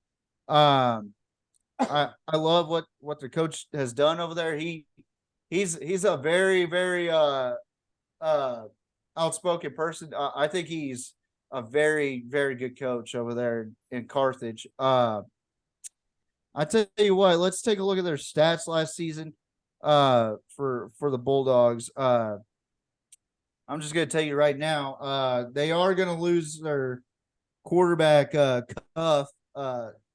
He was a senior last year. He threw 79 completions, 116 attempts, 1,428 yards with 20 touchdowns and only 2 interceptions. So that's not bad, you know. And then on the rushing side, they have Dowden, who's coming back this season, who was almost a 500-yard rusher with 440 yards, and he scored 9 touchdowns. Beecham, he's coming back with 363 rushing yards. I think they'll be a lot better this season running the ball. And then on the receiving end, they're going to lose Patty, who had 436 receiving yards this past season. But Carthage state champs last season, I mean, it's too risky to not have them win district. Not even. I think they'll win the region. I think they'll go back to state this season. Number 2. This one's more trickier because if you take out Carthage, just like if you took out Mart in that one district that they're in, it's a little bit more competitive. I take Center at 2, Van at 3, and I'm going with Rusk at 4. Tony? Yeah, I'm gonna agree with TJ. It's kind of like the Calallen district. You can't bet against Calallen. This is another Carthage is another district where you just, you know, if you're in district with Carthage, I know they were in division 1 a couple of years ago, and they moved into division 2. Doesn't matter who ends up with them, they're gonna win district most likely. So I got Carthage at number 1. Number 2, I have Center as well. Center's I think the next most competitive team in that district. And then I have Rusk at number 3 and Van at number 4. So I'm just switching with TJ on the 3 and 4 spots. I got Rusk at 3 and Van at 4. Yeah, it's kind of hard to pick and choose between those other 3 teams. When you have Carthage, or without Carthage, you just don't know who's going to win that 2, 3, and 4 spot. You know. So Yeah. I don't disagree by any means. It's just a difficult district. Besides Carthage, Carthage just runs through that district like butter. You know. So I don't know. I'm gonna take guys Carthage. I mean, you'd be crazy to take them out. Center, Rusk, and then I'm gonna take Van. I don't know much about the other 3 outside of Carthage, but that's what I got. I mean, does it really matter? Because we know Carthage is gonna win it no matter what. Who graduates, who comes back, then I mean they're gonna win it. I mean, I just don't see another team that can even be competitive. We'll see. Now we'll go to the District 12. We'll stay in 4A Division 2. District 12, that is the Cuero Gobblers district, another team that was added this year to the Gridiron 64. You got Caldwell, Cuero, Giddings, Gonzalez, LaGrange, and Smithville. T, I'll go to you. Who do you got winning the district and 3 teams to follow in the playoffs? Well, I know a few of these teams. Actually, I know about all of these teams. But I gotta go with the Gobblers winning district. Cuero's another one of those teams that has a winning tradition. You know, one season, I think maybe in 19, where they had a losing season, Yeah. and that's probably the only losing season they've had in the last 10 or 12 or 15 years. And I don't even know what happened. But must have been a fluke. But I'm gonna go with Cuero at number 1. I'm gonna go with the Tigers of LaGrange at number 2, and then I got Smithville at number 3, and then I got Gonzalez at number 4. They didn't stay down very long, did they, T? Cuero stayed down that 1 year and they're Nah, right back up again. one So they don't season, that stay was it. down. They don't stay down very long. TJ, who do you got winning the district? First of all, I think you meant the LaGrange Leopards there, Tony, not the. Oh, Leopards, my bad. It was Smithville Tigers. I was going to my my next pick. That's how I No, I switched got you. I mascots. got you. Maybe they should do that in their pep rally when they play each other. Switch mascots. They should do that. Oh heck no, they hate each other. That's like one of the biggest rivalries in that district. You can't do that. But no, it's pointless to put or to question who number 1 is. It's Cuero. They have the talent to back it up, and if they would have beaten Wimberley, I think they would have given Carthage a much better shot than Wimberley did. At 2, I'm going to go with the LaGrange Leopards because I think they're bringing back some talent, and home of J.K. Dobbins. I think LaGrange is going to be one of those teams that you have to account for this season as a team that is on the rise of being back, But number 3, I'm going to go with Smithville here. Another team that I think could have a bounce back year, but at the same time in that district, it's hard because all the teams are good. Minus Caldwell. I think those teams are all very good football teams, 4, this is where I think I'm gonna get that. Why would you pick that? Gonzalez at 4. I think Gonzalez is gonna be a lot better this season than Giddings.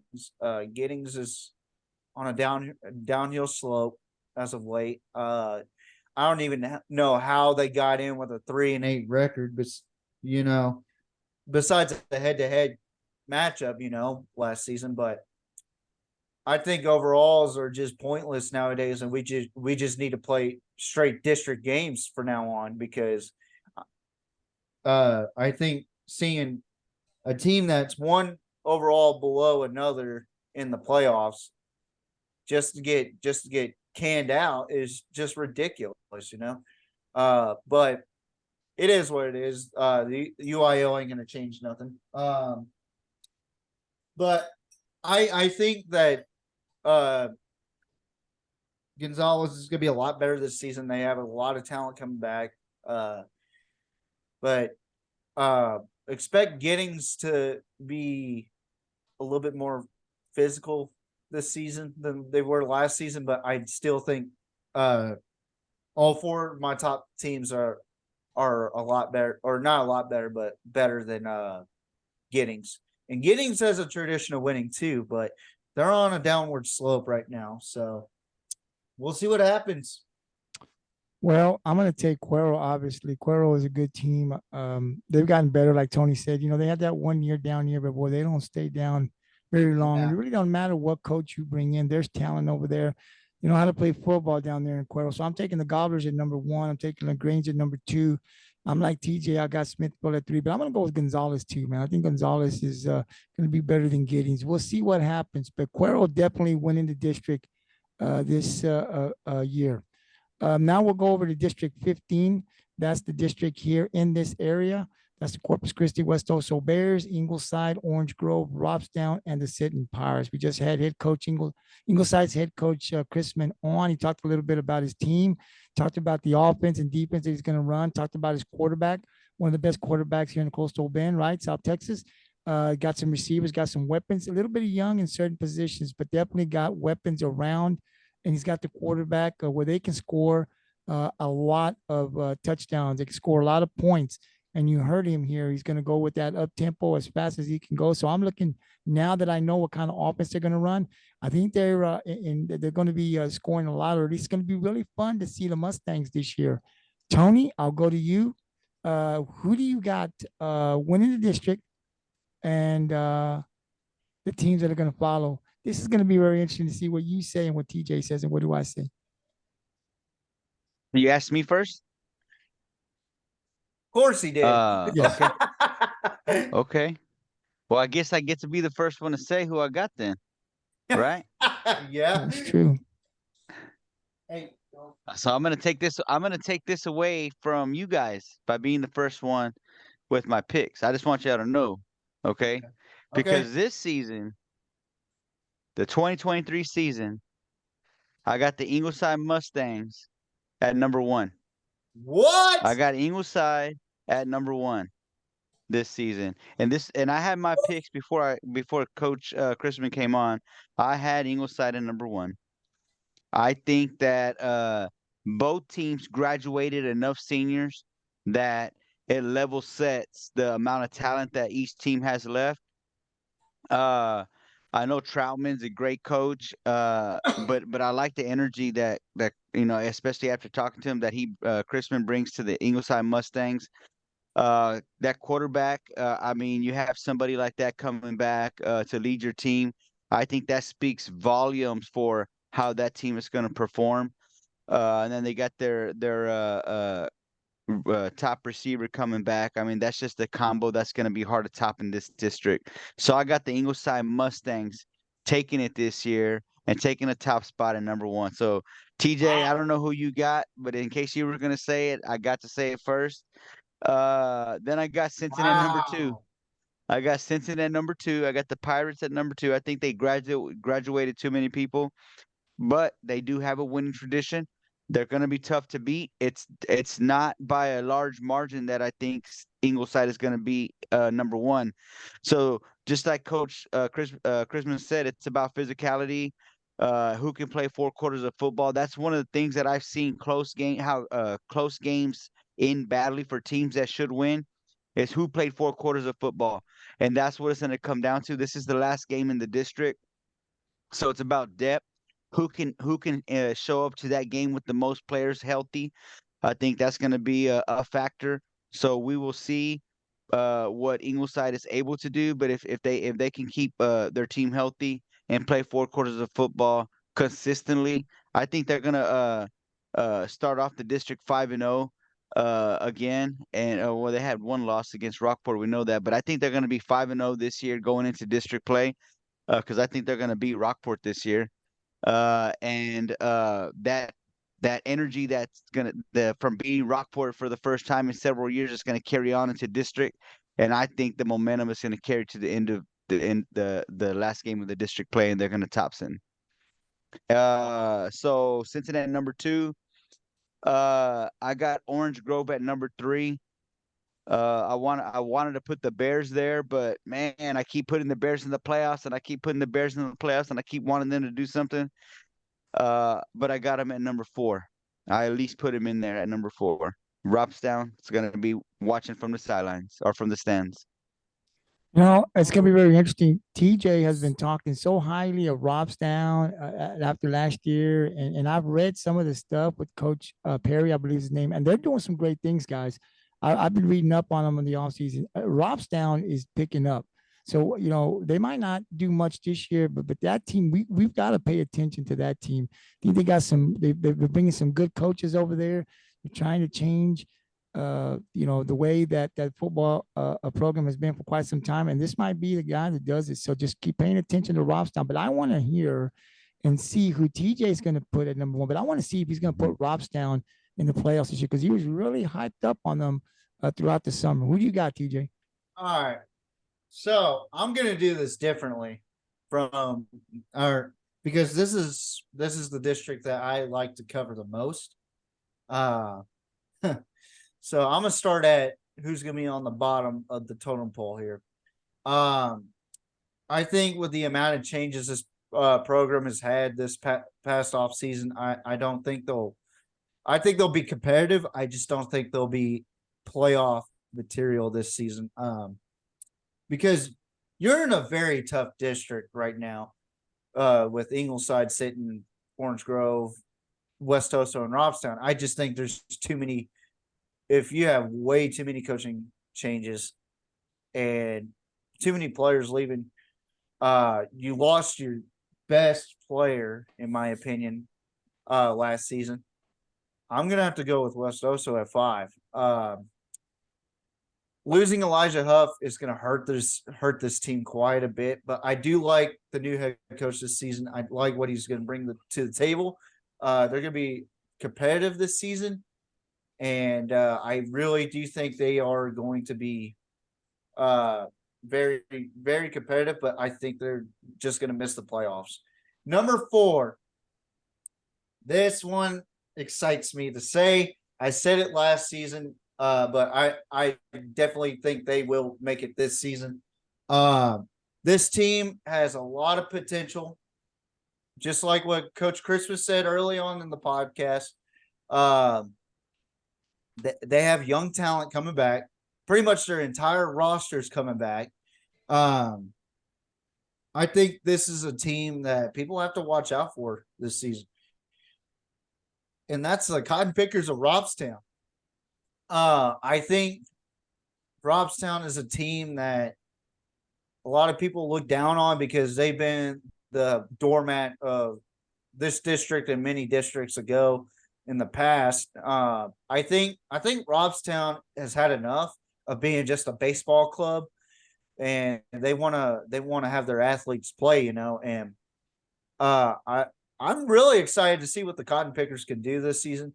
It's just a matter of can they compete in this district or not, because in the non-district play, they did very well this past season. It's just a matter of can they compete, and can they win their district games, So I have them at number 4.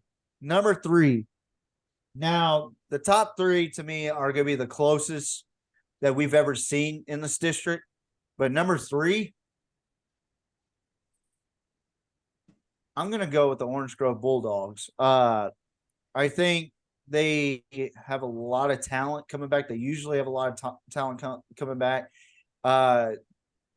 They are a bunch of corn-fed people, hungry boys that are just ready to punch you in the face, but they are very tough to beat. The one thing about Orange Grove is they are very unpredictable. You don't know what you're going to see out of them. Every time I played against them, I never expected or I never knew what to expect from them because they came out with fire. They came out with passion, But I feel like this Orange Grove team can turn the tide and be closer to the district title. I don't think they'll win the district title, but they'll be close. At number 2, or actually, at number 2 and 1, and I'll have my explanations. Number 2 is a team that I think is a very talented football team. They have a great coach. They did lose a lot. And that is going to be the Sinton Pirates. I think that Sinton has a potential roster that could shock the entire Coastal Bend with what they have. They have a talented offense. They have talented running backs, but they lost a lot on their defense, and I don't know if they're going to be able to recover. They usually do. So we'll see what happens. And Troutman has done a phenomenal job of rebuilding Sinton back to its former glory. But number 1, I'm going with my Ingleside Mustangs due to the fact that, for one, I love the energy behind Chrisman, especially during our interview. I think that Aiden Jacobson could be a top 5 quarterback in the state of Texas. in the state of Texas. I'm not saying South Texas, in the state of Texas. And I would not just have Jason Brown look at his highlights for nothing, you know. I think this kid is very talented.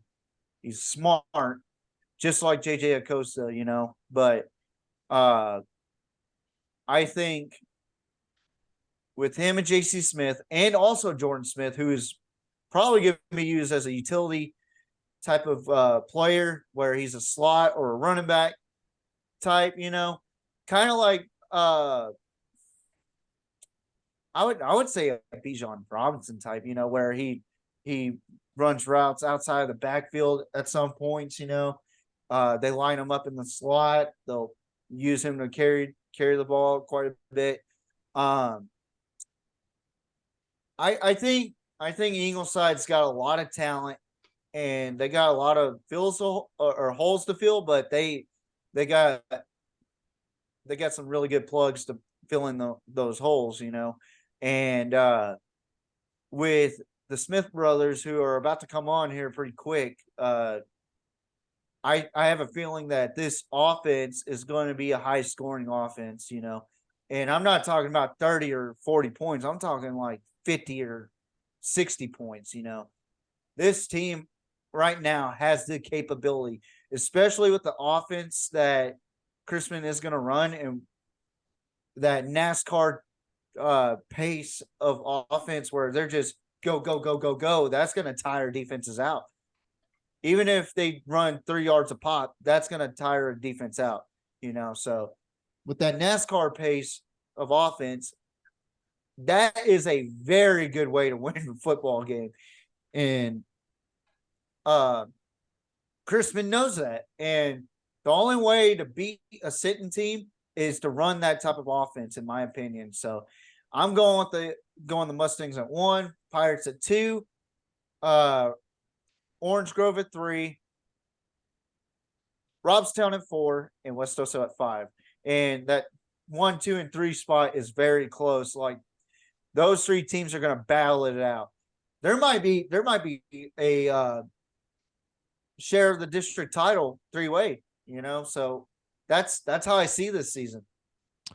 Well, guys, I'll tell you who I got.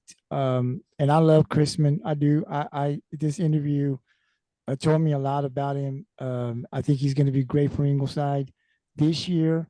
I can see him doing some special things this year with the talent that he has, and I can see him doing better the next couple of years. I think Ingleside is going to be competing for a district title, and they'll win a district title somewhere down the road. But I'm going to take the Sinton Pirates to win the district this year, and I'll tell you why. Because I think that Troutman is one of the best coaches I think I've seen in quite some time. He is able, the X's and O's is one thing, but he connects with his players. Those players, if you watch him play, though he is an intense coach, but those players they buy into what he says. I mean, if you look at the offseason and you look at the photos that they put out there, the amount of kids that are out there during the offseason, it's unbelievable. It's like it's the start of the football season. It's unbelievable what they got out there. Troutman is Sinton Pirates. I mean, and he does just a phenomenal job. They have a new coach. I mean, a new quarterback out there. But the one thing Troutman is really good at is taking the other team's best players and isolating them and getting them away from the game. He makes you beat them with somebody else. So, you know, we've seen Rockport, and we'll finish this up after we get the boys down, guys. Yeah, I have no disagreement there, Gabriel. I think Sinton is a very strong team, especially with Troutman there. But here we are with the Smith brothers. How are y'all doing, boys? Oh, they're trying to connect. Give them a sec.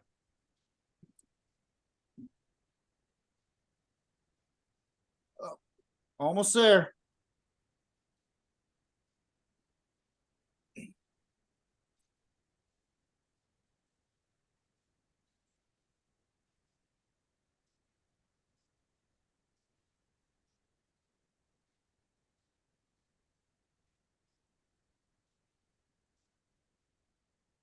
All right. I think it should be good. All right. What's going on, boys? How y'all doing? We're doing good. What's up? Oh, not much, not much. Got What? got a UNT commit here, JC Smith and his younger brother Jordan, who I think is going to be a phenomenal athlete this season. Now, first of all, boys, welcome to the Gridiron 64. I'm T.J. Riddell. With me is Tony Pena. Tony, say hi to the boys real quick. What's up, fellas? How you doing? Doing good. What's up, Tony? And then with me is Gabriel Trevino. How you doing? Or Gabriel, say hi. What's going on, guys? Thank you for What's coming up, on to GI 64, buddy. Yeah. What's up? What's up? Nice. to meet you. Now, guys, I love Ingleside Mustangs. I'm an Ingleside graduate myself. JC, now, first of all, I want to congratulate you for jumping into the D1 level of football. That's probably the first time in quite some time that I've seen an Ingleside Mustang commit to a D1 school like North Texas. But so you had offers from Washington, Boston College, Air Force. Why North Texas out of any of those teams? Is it because you were wanting to be closer to home, or did you like what they have to offer, or what made you want to be a Mean Green Eagle? It was honestly just they wanted me the most out of every school that offered me. I say the close second was like West Point or Air Force. Yeah. But it was really like they really wanted me, and they made sure that they took care of my family when we went up there, and they were like going above and beyond and really showing that they wanted me at their program, and they have a good program that's on the rise. So it took me. Awesome. Yeah, I gotta say, with the recent history with North Texas, I think they're on the rise, and with them going to a different conference now, a much lesser American conference now that UCF and Cincinnati, Houston left for the Big 12. I feel like the conference is open now, despite Tulane being there now, or not now, but they've been there. Yeah. So it's great to see talent like you, JC, going in there and proving to the world why the Coastal Bend belongs in today's college football, And also Jordan, I saw that you were teasing a UNT commit. What's up with that, man? I mean, are you a Mean Green, or are you just playing with everybody's emotions right now? Man, I don't know, man. whoever tries to pick me up first, man. All right. UNT, UNT has been showing a lot of attention to me too, so I wouldn't mind going to that school, Yeah, that'd be awesome to have the Smith brothers with Cash McCollum yeah. from China Spring. What was that? I've been keeping up with the recruiting trail for UNT now. I pay a lot of attention to college football, but now we're gonna get into the topic of Ingleside Mustang football, since that's the main focus here.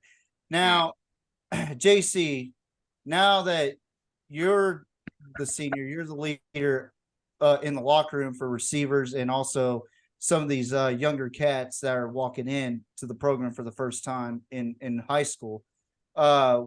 What is your expectations for your teammates, yourself, and just all around Ingleside Mustang football? What do you expect out of the Mustangs? A better result? Or are we expecting a team that's a little bit more hungrier than last season? I mean, give me your thoughts, man. I'm expecting out of my teammates to be just as hungry as I am to go out there and win and play for each other each and every play.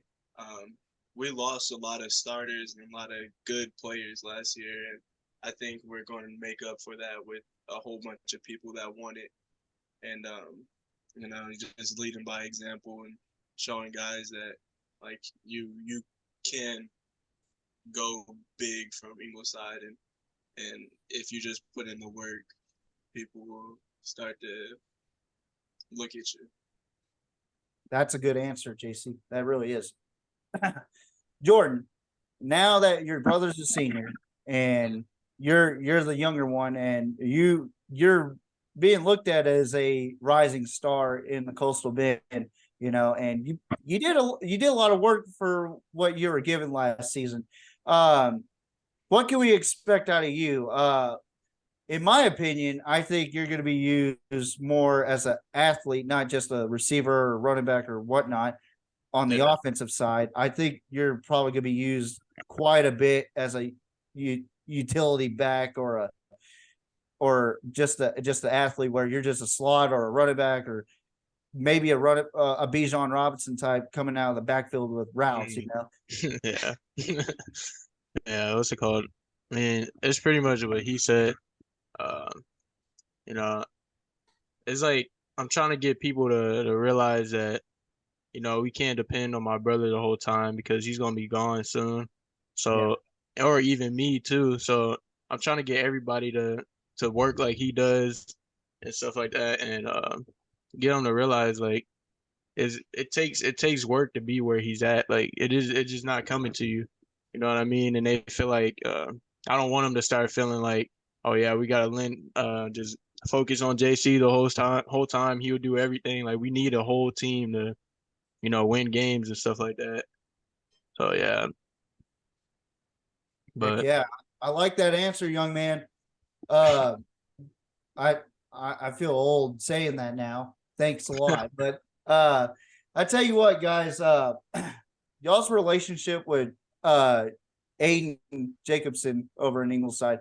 I have an argument that he's one of the top quarterbacks in the state of Texas, if not the top quarterback in the state of Texas right now. yeah. What would you tell the people that don't know who Aiden Jacobson is? Could you please describe with your own words what type of teammate Aiden Jacobson is and how talented is this kid? He's I don't even know how to describe it. He's real focused. I just call it a playmaker. That's what he is. Yeah, he has a deadly accuracy. He can throw the ball 60, 70 yards. He's calm. He's focused. Yeah, he's a great teammate. He's always like pushing people. Even in basketball too, he's always taking over the game and stuff like that. He just does it in any sport he plays. In baseball too. Yeah, he needs to be more focused on with the coaches and stuff like that. Like they need to notice who he is and stuff because he definitely deserves a lot more acknowledgement and stuff. Yeah, and I think the main reason why he doesn't get the attention he deserves is just because of his height. Yeah, I agree with you. I agree with you guys on that. He deserves a lot more attention than what some of these other cats up north, especially in my area, Waco, are given. That's why I went on Twitter or X or whatever this app is called nowadays. That's why I retweeted his highlight of him doing that.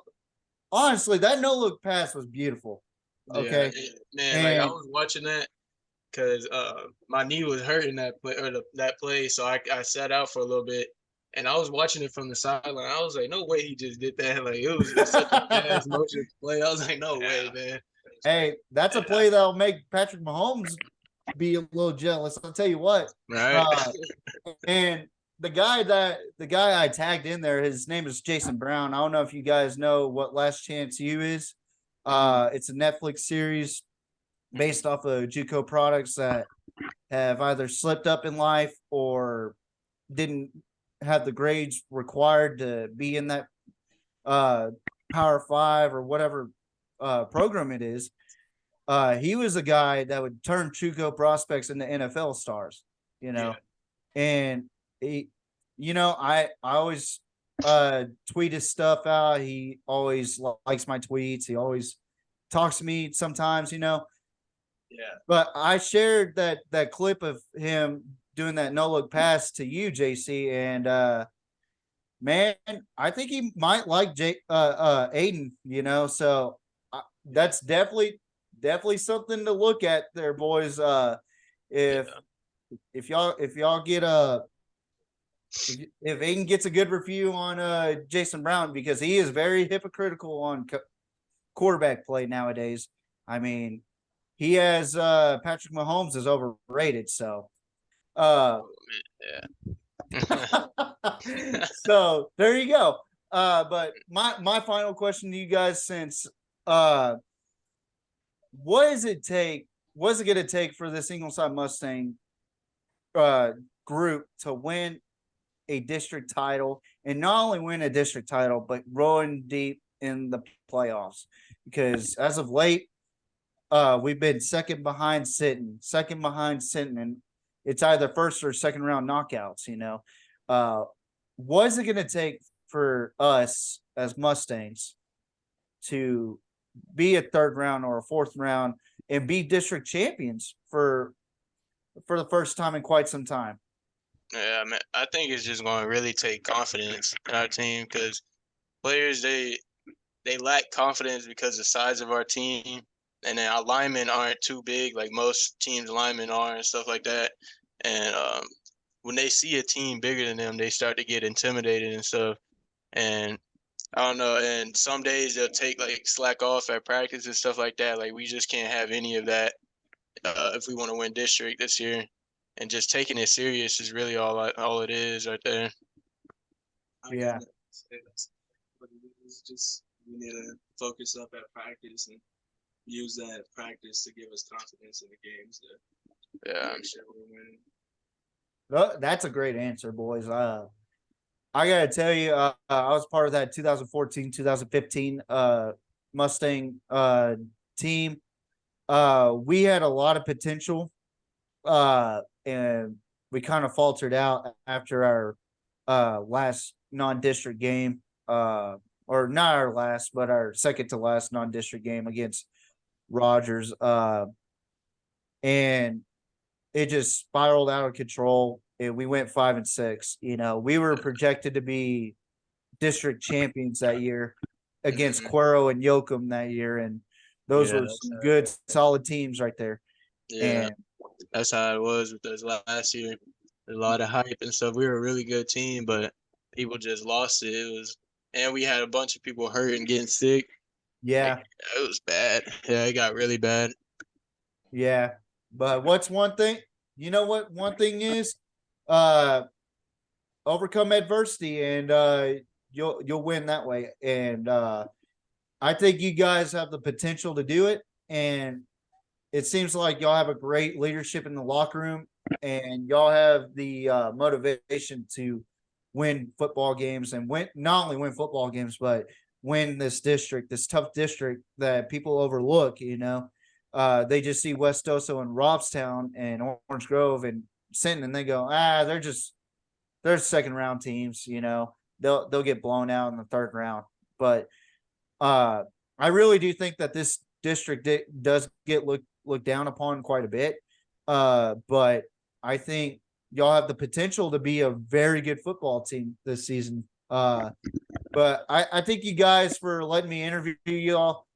Tony, Gabriel, I'll start with Tony. Do you have any questions for the Smith brothers? Yeah, just real quick. First of all, congratulations on your college acceptance.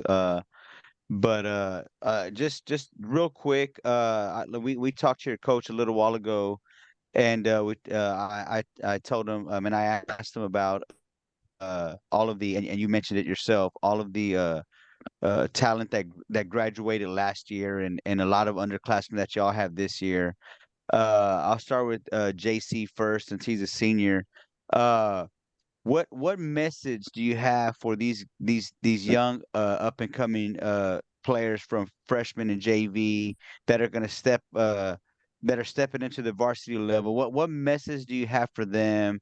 And then that's number one. And then number two, what can you commit from yourself to give to the team to kind of show them that you want that how hungry you are? What those guys that don't know you, they just know of you. What can you commit to them, and what do you expect from them, or what can you tell them to kind of mentor them this season? Well, for the younger guys, I just want to tell them that keep your head up. Like there's going to be hardships. I didn't come into Ingleside my freshman year and just be that guy. I was on JV2 at one point. I was getting screamed at by coaches at one point.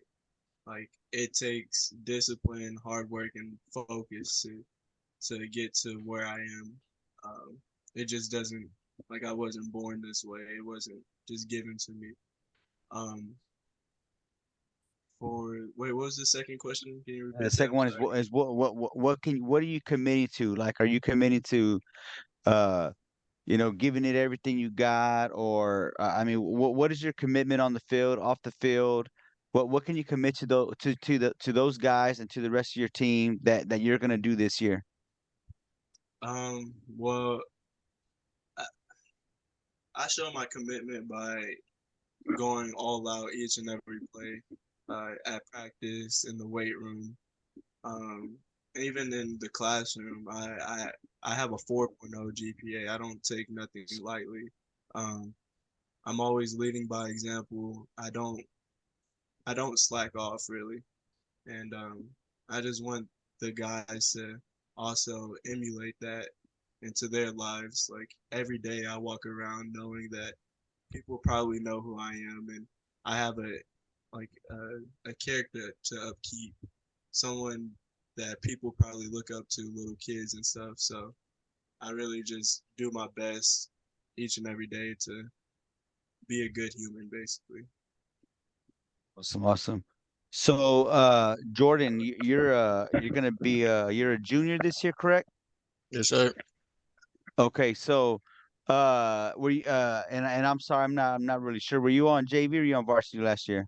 I was on varsity, but Varsity, so you're I broke my foot and I messed up my back pretty bad. But I still played, but it was not really too much playing time. but you got some varsity under your belt. So the Yeah. same question for you. What do you have to say? And obviously, I mean, you live with your brother. I mean, he's obviously a role model to a lot of people. Uh, you know, uh, People look up to guys like him who are putting it all out on the football field, and you get to live with him. And what is it about your brother that you see that makes you want to be better, or what is it that drives you? Uh, I'm saying like when I've seen him like put in all types of work and stuff like that. Like, I've seen it firsthand. Every time he would stay after practice, we'll have like a 4 hour practice, and he would stay after and do extra stuff for like another hour or so. And seeing that, I know what it takes now to do what he does, and he gets me to do stuff with him. And and I didn't come into high school. I didn't even really want to play sports in college.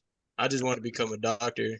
And then after seeing like Hmm. him, what's it called, do all this stuff, and I was already doing a lot of stuff myself, and I like track a lot more, but like after my sophomore year playing football, I really decided to I want to go D1 too. So I just want to just do the same, put in the same amount of work that he does and stuff like that. Keep up and do the best I can. Yeah, That's awesome. That's awesome, man. Yeah. Doctor, I mean, we definitely need those. That's a great story. yeah. Good luck on your journey to doing that, man. Stay on track, because that's a great profession, and not only are we trying to showcase the talent we have in the Coastal Bend. But I mean, if never make it, further than college, I mean, becoming a doctor is something that we at the GI 64 would make us so proud to see our athletes who made it to that level make Mm-hmm. something of themselves like that. I mean, that's totally awesome. I hope you continue that journey, Mm-hmm. whether it's through football or another avenue. Yeah. But both of you guys are definitely blessed with talent, and good luck this season. Thank you. And uh, check this podcast out tomorrow and see what your coach had to say, and what questions we have for him. Yes, sir. Thank you. Gabriel. Oh yeah, JC, congratulations on your acceptance to the next level, right? Definitely going to keep track with you. I know TJ kind of knows you guys a little bit better, so he stays up with the college, so we'll stay in tune with what you are doing at that next level. I only got two questions for you guys, and the first one is, JC, is to you. We had your coach on, and he talked about this up tempo. He talked a lot about, he's gonna, kind of run the up tempo as fast as he can. So he likes getting up there with speed. He feels that's really gonna help out Ingleside. How's it been like? What's your thoughts on the tempo? And do you like it, or do you think, hey, this tempo is really going to work for us? Just give me your thoughts on the tempo, on the way you guys are playing now, and the way you guys are going to play for the rest of the season. I think the tempo is great, to be honest. It's just a little hard on the starters that go both ways, but it's only a few of us, and the way we practice on both sides of the ball, it gets us prepared for it. Um, I think this fast tempo is really going to throw a lot of defenses off, especially with how much we throw the ball, and we're throwing the ball to set up the run. And I just don't think that a lot of defenses are going to be able to keep up with it or for a full drive. Eventually, we're going to break through. Yeah, well, they're going to have to be, that tempo. I mean, you guys are two guys right here that they could use in multiple ways, right? You're very athletic, so they're going to have to pay attention to that pass. And you've got a great quarterback that can sling it around, and so they're going to have to pay attention to the pass, pay attention to where you guys are at, which, like you said, now leads to other guys. You're going to take a lot of that attention. So your brother will come in. You got other guys that can open it up. So if you got those younger guys that can step up, it's going to really be hard to cover Ingleside on that pass. That run definitely is going to pay big for you guys. So I'm definitely looking forward to the tempo. We heard your coach talk about that. So we're definitely looking to pay attention and see how that tempo works for Ingleside this year. For you, Jordan, I'd ask, what have you learned last year? I know you were hurt, but in the last couple of years, you're older, as you're the younger brother, what have you learned from your brother on the football field? What have you learned from him? Just not just the work ethic and the way he stays at the practice, but just on the field, his route running, the way he plays defense, the way he communicates with other players. What are you learning from him that you feel is going to help you this year and then next year as well when he's not around? Yeah, I learned like sometimes when I'm not in or when I'm like on the other side of the ball, I watch how fast he plays and the aggression that he has when he plays, and um, start to learn from it and like do it myself. And when he catches balls, he runs an extra 20 yards full speed and stuff, like his in-game reps and stuff like that. And it grows on me too. It makes me want to do it. So like when that comes in game, you'll be ready. And that's just pretty much what I've noticed about him and stuff like that. Well, guys, I'll say this about you guys. First time I met you guys, but Ingleside's very lucky. I think we got two leaders, obviously. And Jordan, I know just as a junior, man, just listening to you talk here, man, I think you're a great leader too. And I think when your brother's gone, I think JC, I don't know you guys, but it seems like he's more of the, I do it, by his practice, by the way he conducts himself. That's how he's a leader.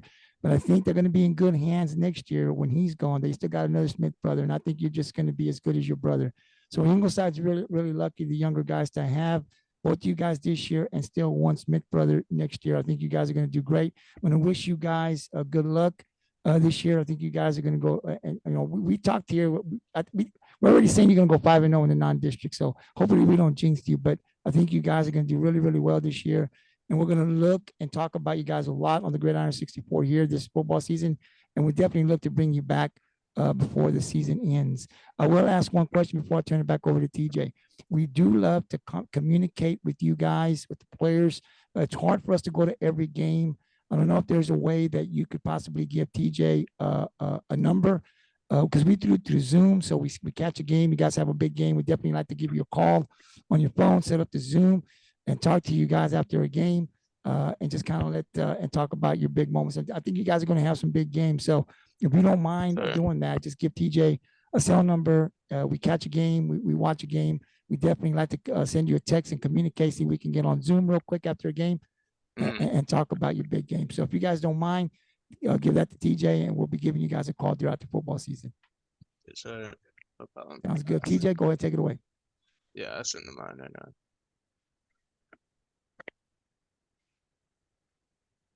You guys can just text it over to TJ. I don't know if y'all got his number. Yeah. Yeah. Your dad should have my number.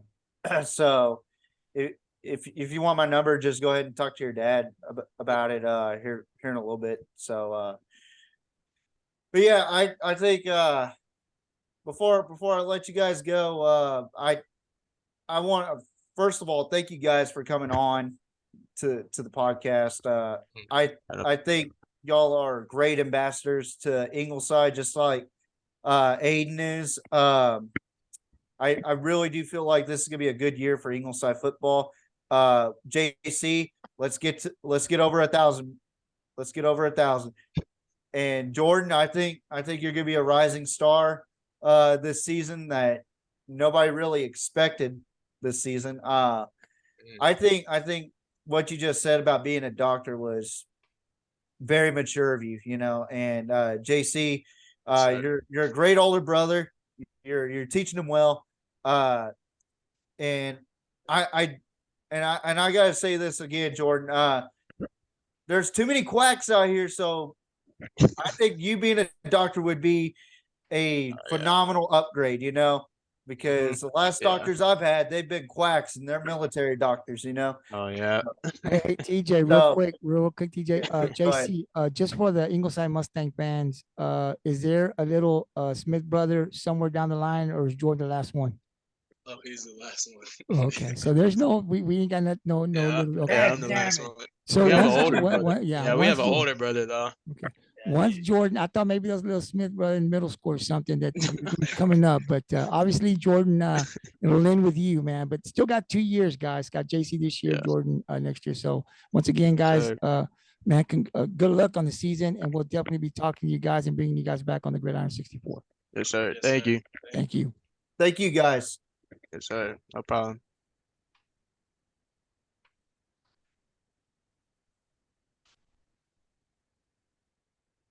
TJ, these guys were very impressive, guys. Yeah, very impressive.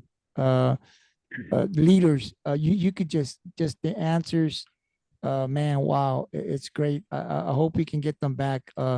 These are some great guys doing some great things, and it's always good, like Tony said, we talk a lot about sports, but when you hear a kid say that, hey man, I want to be a doctor, that's big time. And that's awesome to have those big dreams, and that's a credit a lot to mom and dad raising those kids that way. Good work ethic. It starts at home, guys. And I've always said this: when you see these guys conduct themselves on the field, off the field, in an interview, whatever, it starts at home. And they've got to have some great parents, very respectful kids doing some big things. So definitely going to want to bring them back. But we'll get back now over to the district. And we were talking about District 15. And I know Tony had talked about having Ingleside, and TJ picked Ingleside. And I'm going to stick with Sinton, guys. I just feel like I think Chrisman is going to be great. And the one thing he talked about, and this is why I'm going with Sinton, he talked about physicality. And he talked about, and he said, this is the only way we've got to be physical. And Sinton's already there. Sinton's physical already. They play physical. They've been under Troutman for some time now, so they come out there physical. Chrisman is bringing that this year, and I still think that Sinton has the edge over them as far as the physicality, because Sinton's very, very physical, and they're great defensively. The one thing I think that Ingleside does have over Sinton is this quarterback, and there's a big advantage because Sinton is starting a new quarterback versus Jacobson coming in. But overall, I do want to see that physicality. I think if Ingleside can really come out and be physical with them like they did 2 years ago, then boy, Ingleside definitely going to put themselves in a position to win the district. But I think Troutman and just what he's done over there, I'm just going to give the edge to Sinton this year, but that's going to be a good one. I can go either way. The last game, if it comes to the district title, will be played in Sinton, and that's where I think it's going to be, and definitely we want to be there. But I'm taking Sinton at number one. At number one, Ingleside at a very close two, because I think it can go either way. And then I'm going to take Orange Grove at 3. They still got that running back that we saw last year. I saw a little bit of the quarterback. And Orange Grove always produces good quarterbacks. I don't know where they get them from, But every year they've got a guy back there that can throw. Sometimes better than others, but they always got a quarterback that can throw the ball down there. Now they've got that running back coming back from next year. So I got them at 3. I got to take West Oso. Although I think Robstown is going to make a play for that final spot. I'm going to go with West Oso and their new coach simply because West Oso, they got a really good coach coming in, but they got athletes over there all the time. They consistently have guys that can run and catch the ball every year. And so I'm going to take them at number 4. But it's going to be a battle for 4. But I think 3, 2, and 1 is set at Ingleside or Sinton. I'm taking Sinton at 1, Ingleside at 2, and Orange Grove at 3. I just want to touch up on one thing about that interview.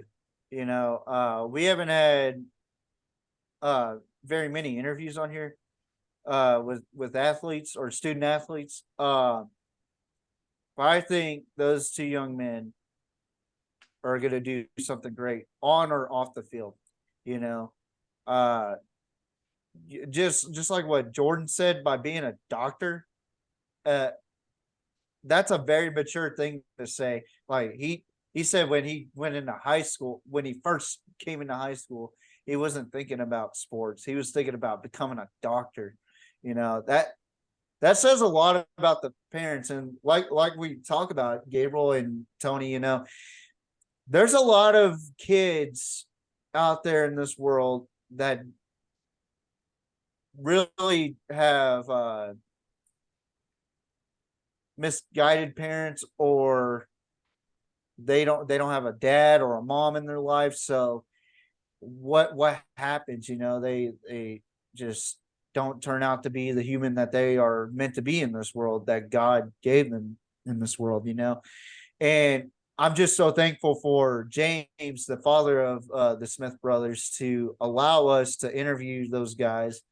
And they asked some they answered some really tough questions that I gave them, you know, and they really gave really mature responses. And I really do think that these guys are really, really good people, you know, and I'm very happy that we got to interview those guys, and they're really good ambassadors for Ingleside.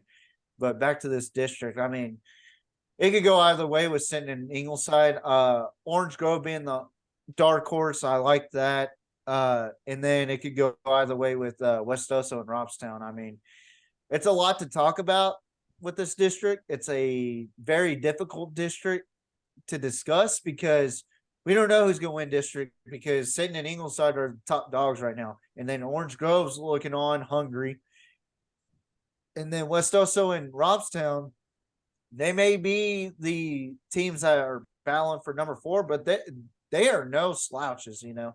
So I really do feel like this district is very overlooked. Like I told JC and Jordan, that this district is overlooked by a lot of people and highly disrespected by a lot of people. So for it being a 5-team district, you know. But I think this district is going to be electric this season, and I think these teams are going to be very good this season heading into district. But I want to thank the Smith brothers for coming back on, or for coming on this podcast, and I want to thank James for coming on and Coach Chrisman for coming on. You know, Absolutely. and Absolutely. I am very, very proud of the responses by those boys. You know, like if I was in the interview, I'd be frozen shook. Like, I don't know these guys. I don't know who I'm talking to. Why are they asking me questions I don't know about? But no, they gave really good responses, you know, and I'm very glad that we have guys like that in Ingleside. That says a lot about what's going on in the school, that we have kids that are very disciplined at that school. And not only that, back home, like you said, Gabriel, the Smiths are doing a great job at parenting their kids. So I just wanted to give praise to what we just witnessed, you know. So Absolutely. The boys are very respectful, and we hope to have them back on the gridiron. Guys, we got one more. It's District 16. We're going to save the 2 6A schools. We'll save them for next week. We'll make Yeah. up predictions on those guys. The 6As are the Katy Tigers, and the Austin Westlake Chaparral. So we'll do those. We'll do those next week, our predictions. But we do got one more, and that's the District 16 in 4A Division 2. That's Bishop, Port Isabel, Raymondville, Rio Grande City, Grula. Tony, I'll go to you. Who do you got winning the district, and the teams that follow in the playoffs? Yeah, I think this is this is a toss up for me also for number one. I think Raymondville has been the top of that area before in the past, and last year it was Port Isabel. So it's a toss up for me. I'm gonna go with the Tarpons at number one, but I think Raymondville might want that crown back for that area, for the Valley area, and they might want to be number one. So, but definitely one of them teams. But I'm gonna go with Tarpons right now. I got the Bearcats at number two, from Raymondville, and then I got the Badgers of Bishop at number three, and then Grula at number four. One thing that I know for sure is everyone's going to the playoffs. That's true. That's very, very true. TJ, who do you got? All right. So, yeah, I'm going to have to agree with number one with Tony. I think Port Isabel is coming back with a lot of firepower. They're pretty much like an Ingleside down there. They are very explosive. They're very physical. They really bring in some really good quality athletes usually. Number two, I'm going to have to disagree with you there. I'm going with Bishop. I think Bishop is going to be a team that people are going to be scared to play against because they're a very tough football team. They may be small in stature, but they are mean as hell, So I think they'll be a good number two. Number three will be Raymondville.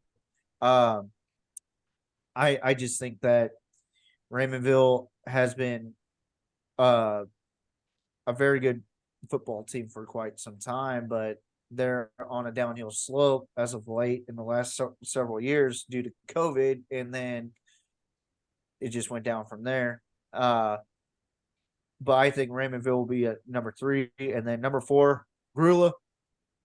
I mean, like Tony said, it's a playoff district. One of the few things I have a huge disagreement over UIL is that there's going to be 14 districts, and I think it's wrong. I think it's very it makes it less motivating to play if all the teams are given a playoff shot. I've said it before, and I'll say it again on here. Gabriel has heard it before, has heard the rant. I think I'm not putting down any team in this district. I'm just saying the district size needs to expand to 6 or maybe 5, like Ingleside's district. I just think that this is a participation district, everybody gets a playoff shot regardless of what your record is, and I highly disagree with it. That's what I'm gonna say about that. But the amount of talent that's down there, that's being overlooked as well. We'll get in more in tune with that district. My goodness, in that district in the next couple of weeks as week one starts, as the scrimmages are getting wrapped up. I think we're gonna see a lot of good talent this season out of Port Isabel, Bishop, and Raymondville and LaGrua. I think it'll be more competitive this season with LaGrua, but we'll see what happens. I'm going to take Port Isabel also at number 1, but I'm going to take Bishop at 2, Raymondville at 3, and Grula at 4. We'll see what happens. Guys, thank you very much for joining the podcast. This is really great. I know. Oh, didn't we have one more subject to talk about? It happened over the past week. It's something that needs to be said on here. So there was a scrimmage in Aransas Pass, our neighboring town, that needs to be talked about. So there's a particular play that has been viral all over Facebook in a matter of 24 hours, and then it got taken off. So what happened was there was a scuffle between Taft and Aransas Pass, and there might be some suspensions. There might be possible lawsuits going on with a kid punching another kid in the ribs the way he was, and it was violent, and I kind of want to get y'all guys' takes. Gabriel, I know we talked about it a little bit one morning. I think it was a Sunday or Saturday morning, if I'm not mistaken. But it's a conversation that needs to be talked about for the simple fact that, for one team has nothing to lose. The other team had a lot to lose, especially being a district champion a season ago. First, I'm gonna get Tony's thoughts on the situation, if he read up on it or he knows what happened, or just wants to shed light into the situation. Tony, what's your thoughts on what happened? Yeah, again, it's unfortunate. It's one of our neighboring schools, and that happened, and I'll kind of reflect on just like what we just talked about with the Smith brothers. I mean, and the way they carried themselves and the way they composed themselves in an interview. I think that, when I was in school, I was a student athlete, and I think that carries a lot of weight. And with that weight, it also carries a lot of responsibility. I mean, you go out there and you represent your school, and I think that was a poor representation of the program, and I know it has nothing to do with the coaches, but just a poor representation of the program Yeah, either and I'm one. not blaming I'm not blaming either school, because I wasn't there and I don't know what started it. I don't know what happened. I just seen the video. But I mean, if you're a student athlete, I mean, what you do on the field, even if you don't think that anyone is looking or paying attention, there's a kid in the stands that's on social media and watching the same thing and replaying it over and over of the kid they looked up to, on the varsity field. I think that there just needs to be a little bit more responsibility, when you put those pads on, because you represent your school, you represent your town, and I'm glad nobody was seriously hurt, uh, especially in a scrimmage. You don't want to hurt, you don't want to get hurt. It's a time to just showcase what you've been working on in 2 days, and how what you still need to work on, and it should never get to that level. Yeah. But again, whatever disciplinary actions get taken, hopefully it doesn't impact the way the seasons go, for those teams, um, for the mistake of just a few players. And I mean, it looked like it was a whole team, but it was just a few players that I saw that were really getting aggressive, and it's hard to tell who started what, and but I hope it doesn't ruin the season for the team. I mean, you lose a key player, and or a couple of key players, and it changes the scope of your season. So hopefully that doesn't happen, but definitely, whoever's involved, there's going to be disciplinary actions. But again, I'm just glad nobody was hurt, seriously injured, and you know. For all the boys that do watch this podcast, you got a responsibility to the fans of your town, and you put that jersey and those pads on. You got a responsibility to carry yourself in a different manner. So hopefully we don't see anything like that down the road. All right, Gabriel. Before I get my thoughts in, I know we kind of shared it a little bit, Gabriel. You saw a different side of what happened from what I saw, and my thoughts, but I'm gonna say it on here anyway. But Gabriel, what's your take on what happened? I know you and I have talked about it, but I kind of want to share it. I So that just way we- I saw it the next morning, and I didn't know what it was, and I kind of saw it looked like a guy. I don't know if it was from Moran's. I know somebody went in and just did a little push. It's a push that, and I don't know if that was the beginning of it. I'm just catching what I saw from the video, but someone kind of went over and pushed. I don't know if it was a guy from Moran's to tap, but it didn't seem like a really aggressive push to me from what I saw. And then everybody just kind of came on one side. Then I saw one guy just start throwing punches.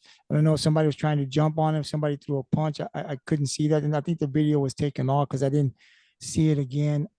yeah. But an unfortunate situation. I think, like Tony said, you have to be able to control yourself. Now, these are 15, 16-year-old kids. It's a lot easier you see it at college and NFL level. So, I mean, these are high school kids who do the best they can, but they lose their cool. I'm not sure. Sometimes there is just some trash talking that fans don't necessarily hear that's going on. Football is a very physical sport, but at the Yeah. end of the day, like Tony said, you put on the pad, you represent your community, and you got to just do a better job. It's already a violent sport in terms of it's aggressive. You're already giving it your all. You're punching. So it didn't take very much for somebody to throw something on you and you just kind of lose your cool. So I don't think any coaches, I think both coaches on both sides, I'm talking about head coaches, they do a great job. I know coaches aren't involved in doing any of this stuff. It's just something that I think kids just have to maintain that control a little bit better. Hopefully for me, like Tony said, I don't appear like anybody who was seriously injured, but in my book, I just hope that the boys, there's going to be some disciplinary action, possibly from their coaches, I'm sure. But I hope that what you can take from this is that learn from it and grow from it. It's what you can do because what's already done is done. You can't change it. But what you can do moving forward is learn for the kids that were involved, what happened, how did you lose your cool, and make sure moving forward now, even if you're playing a sport or you're anywhere in life, right, that you learn from this and you learn that if you don't control your anger, things can get out of hand quickly. And you could possibly hurt somebody, not really intentionally trying to do it, but you just lose your cool. So my hope is that whoever was involved will grow from this, they'll learn from this, and that they don't put themselves in that position again. But to me also, the fans, I know when your kid's involved, you can get really, really upset. You worry about your kids. I know I had a kid, and my kid, he's always been real cool, but he lost his cool one time also. And I was really shocked. And I had to have a talk with him and he had to learn. Coaches talked to him. So I know good kids, can lose their cool from time to time, but just hope that, like I said, these kids learn. Hopefully it doesn't affect any of these kids and they hopefully will be able to get back on that football field. They grow from it, learn from it, and make sure that it doesn't happen again. But moving forward, yes, I just hope that this doesn't happen again and we don't see this again, especially in a scrimmage where hopefully as they move forward, they'll grow from this. And I'm sure that both coaches, the Rams pass head coach and assistant coaches and the TAP head coach and assistant coaches, I'm sure they've addressed that and they're keeping a close eye and making sure that this doesn't happen again. Yeah, I'm at a loss of words for first of all, I don't care who started what. You have something on your chest right there. I don't care if you're from Taft. I don't care if you're from Aransas Pass. I don't care where you're from. You represent your town, First of all, the way you reflect is what I feel like that's a parent issue, not a coach issue, a parent issue. And when you got a kid that's punching another kid, it's disgusting. And I'm not gonna trash the kid because he's a very talented kid, but the actions of what happened that spiraled out of control, that's a parent issue. That's a discipline issue, and I've seen it before. I've seen that type of situation before firsthand, and you cannot lose your emotions in a game or even a scrimmage. I mean, what do you have to be mad or so angry about in a scrimmage, I get it if you miss an assignment or something and you hit somebody hard. That's all you got to do, and then you tell them good job, and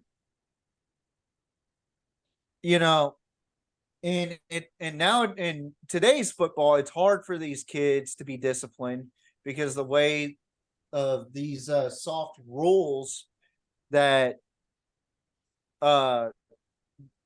these leagues come up with, like UIL comes up with. You can't really, you can punish them, but to an extent. Back in my day, I would do bear crawls and I would have sticker burrs on my hands.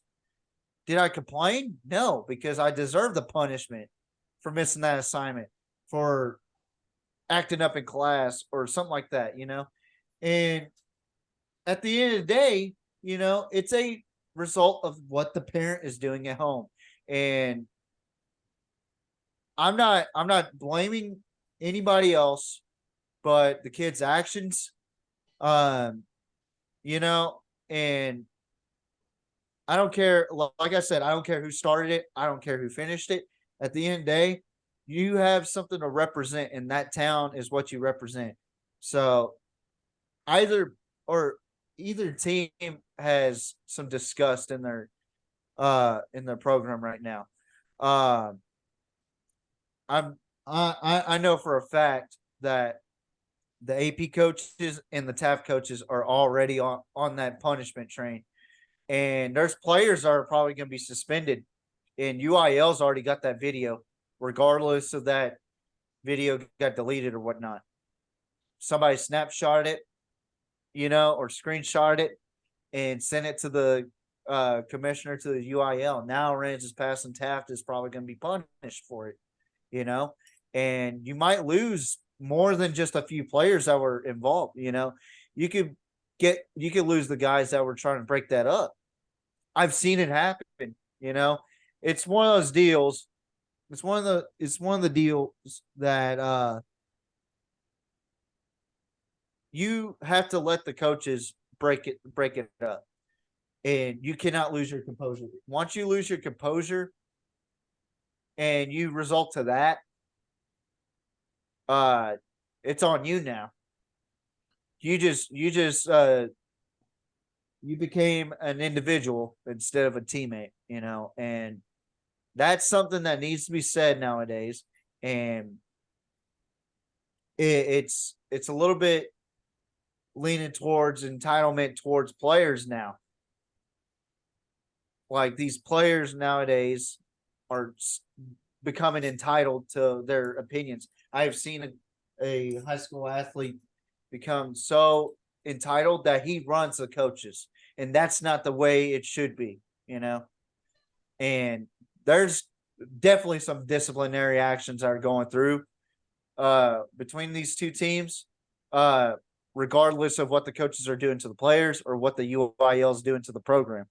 It's in the UIL's hands regardless. It don't matter how long it's been up or how long it's been deleted. That recording just got screenshot because someone was selfish enough to record it and then say another town's trashy. Well, I'm sorry.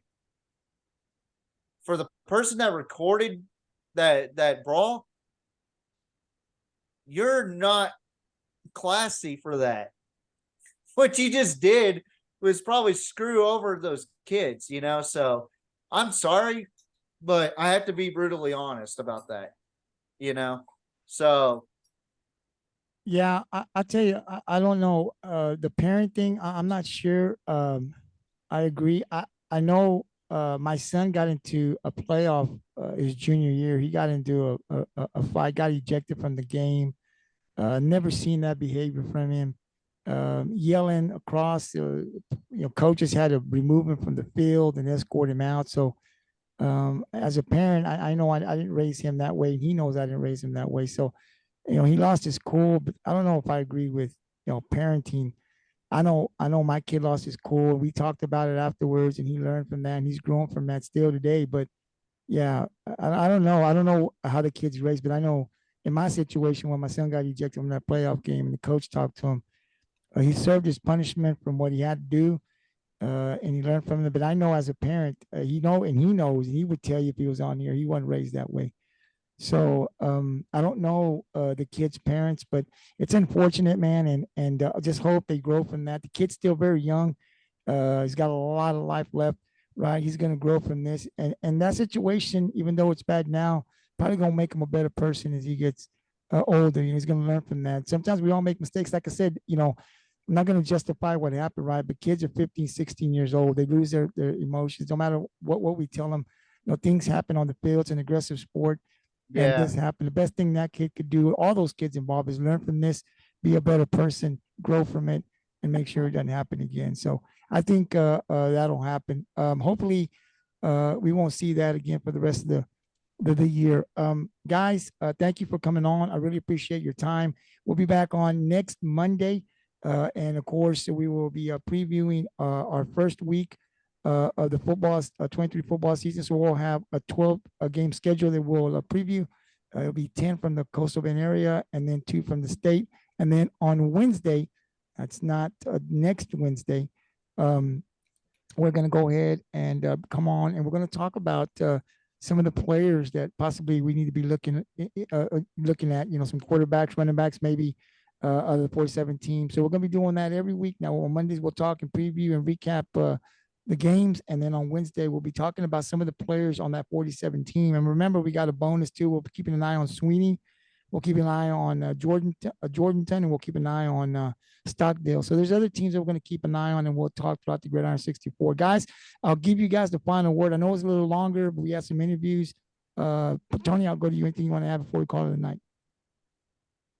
No, man. Yeah, it went a little long, but I think that was a lot of content. We had 2 interviews. It was fun. I can't just talking to the coach from Ingleside, talking to the boys from Ingleside. Picking schools in the districts that we talked mostly about, because last week we did the small schools, which we don't give a whole lot of attention to, but I know we're gonna do better this year with that.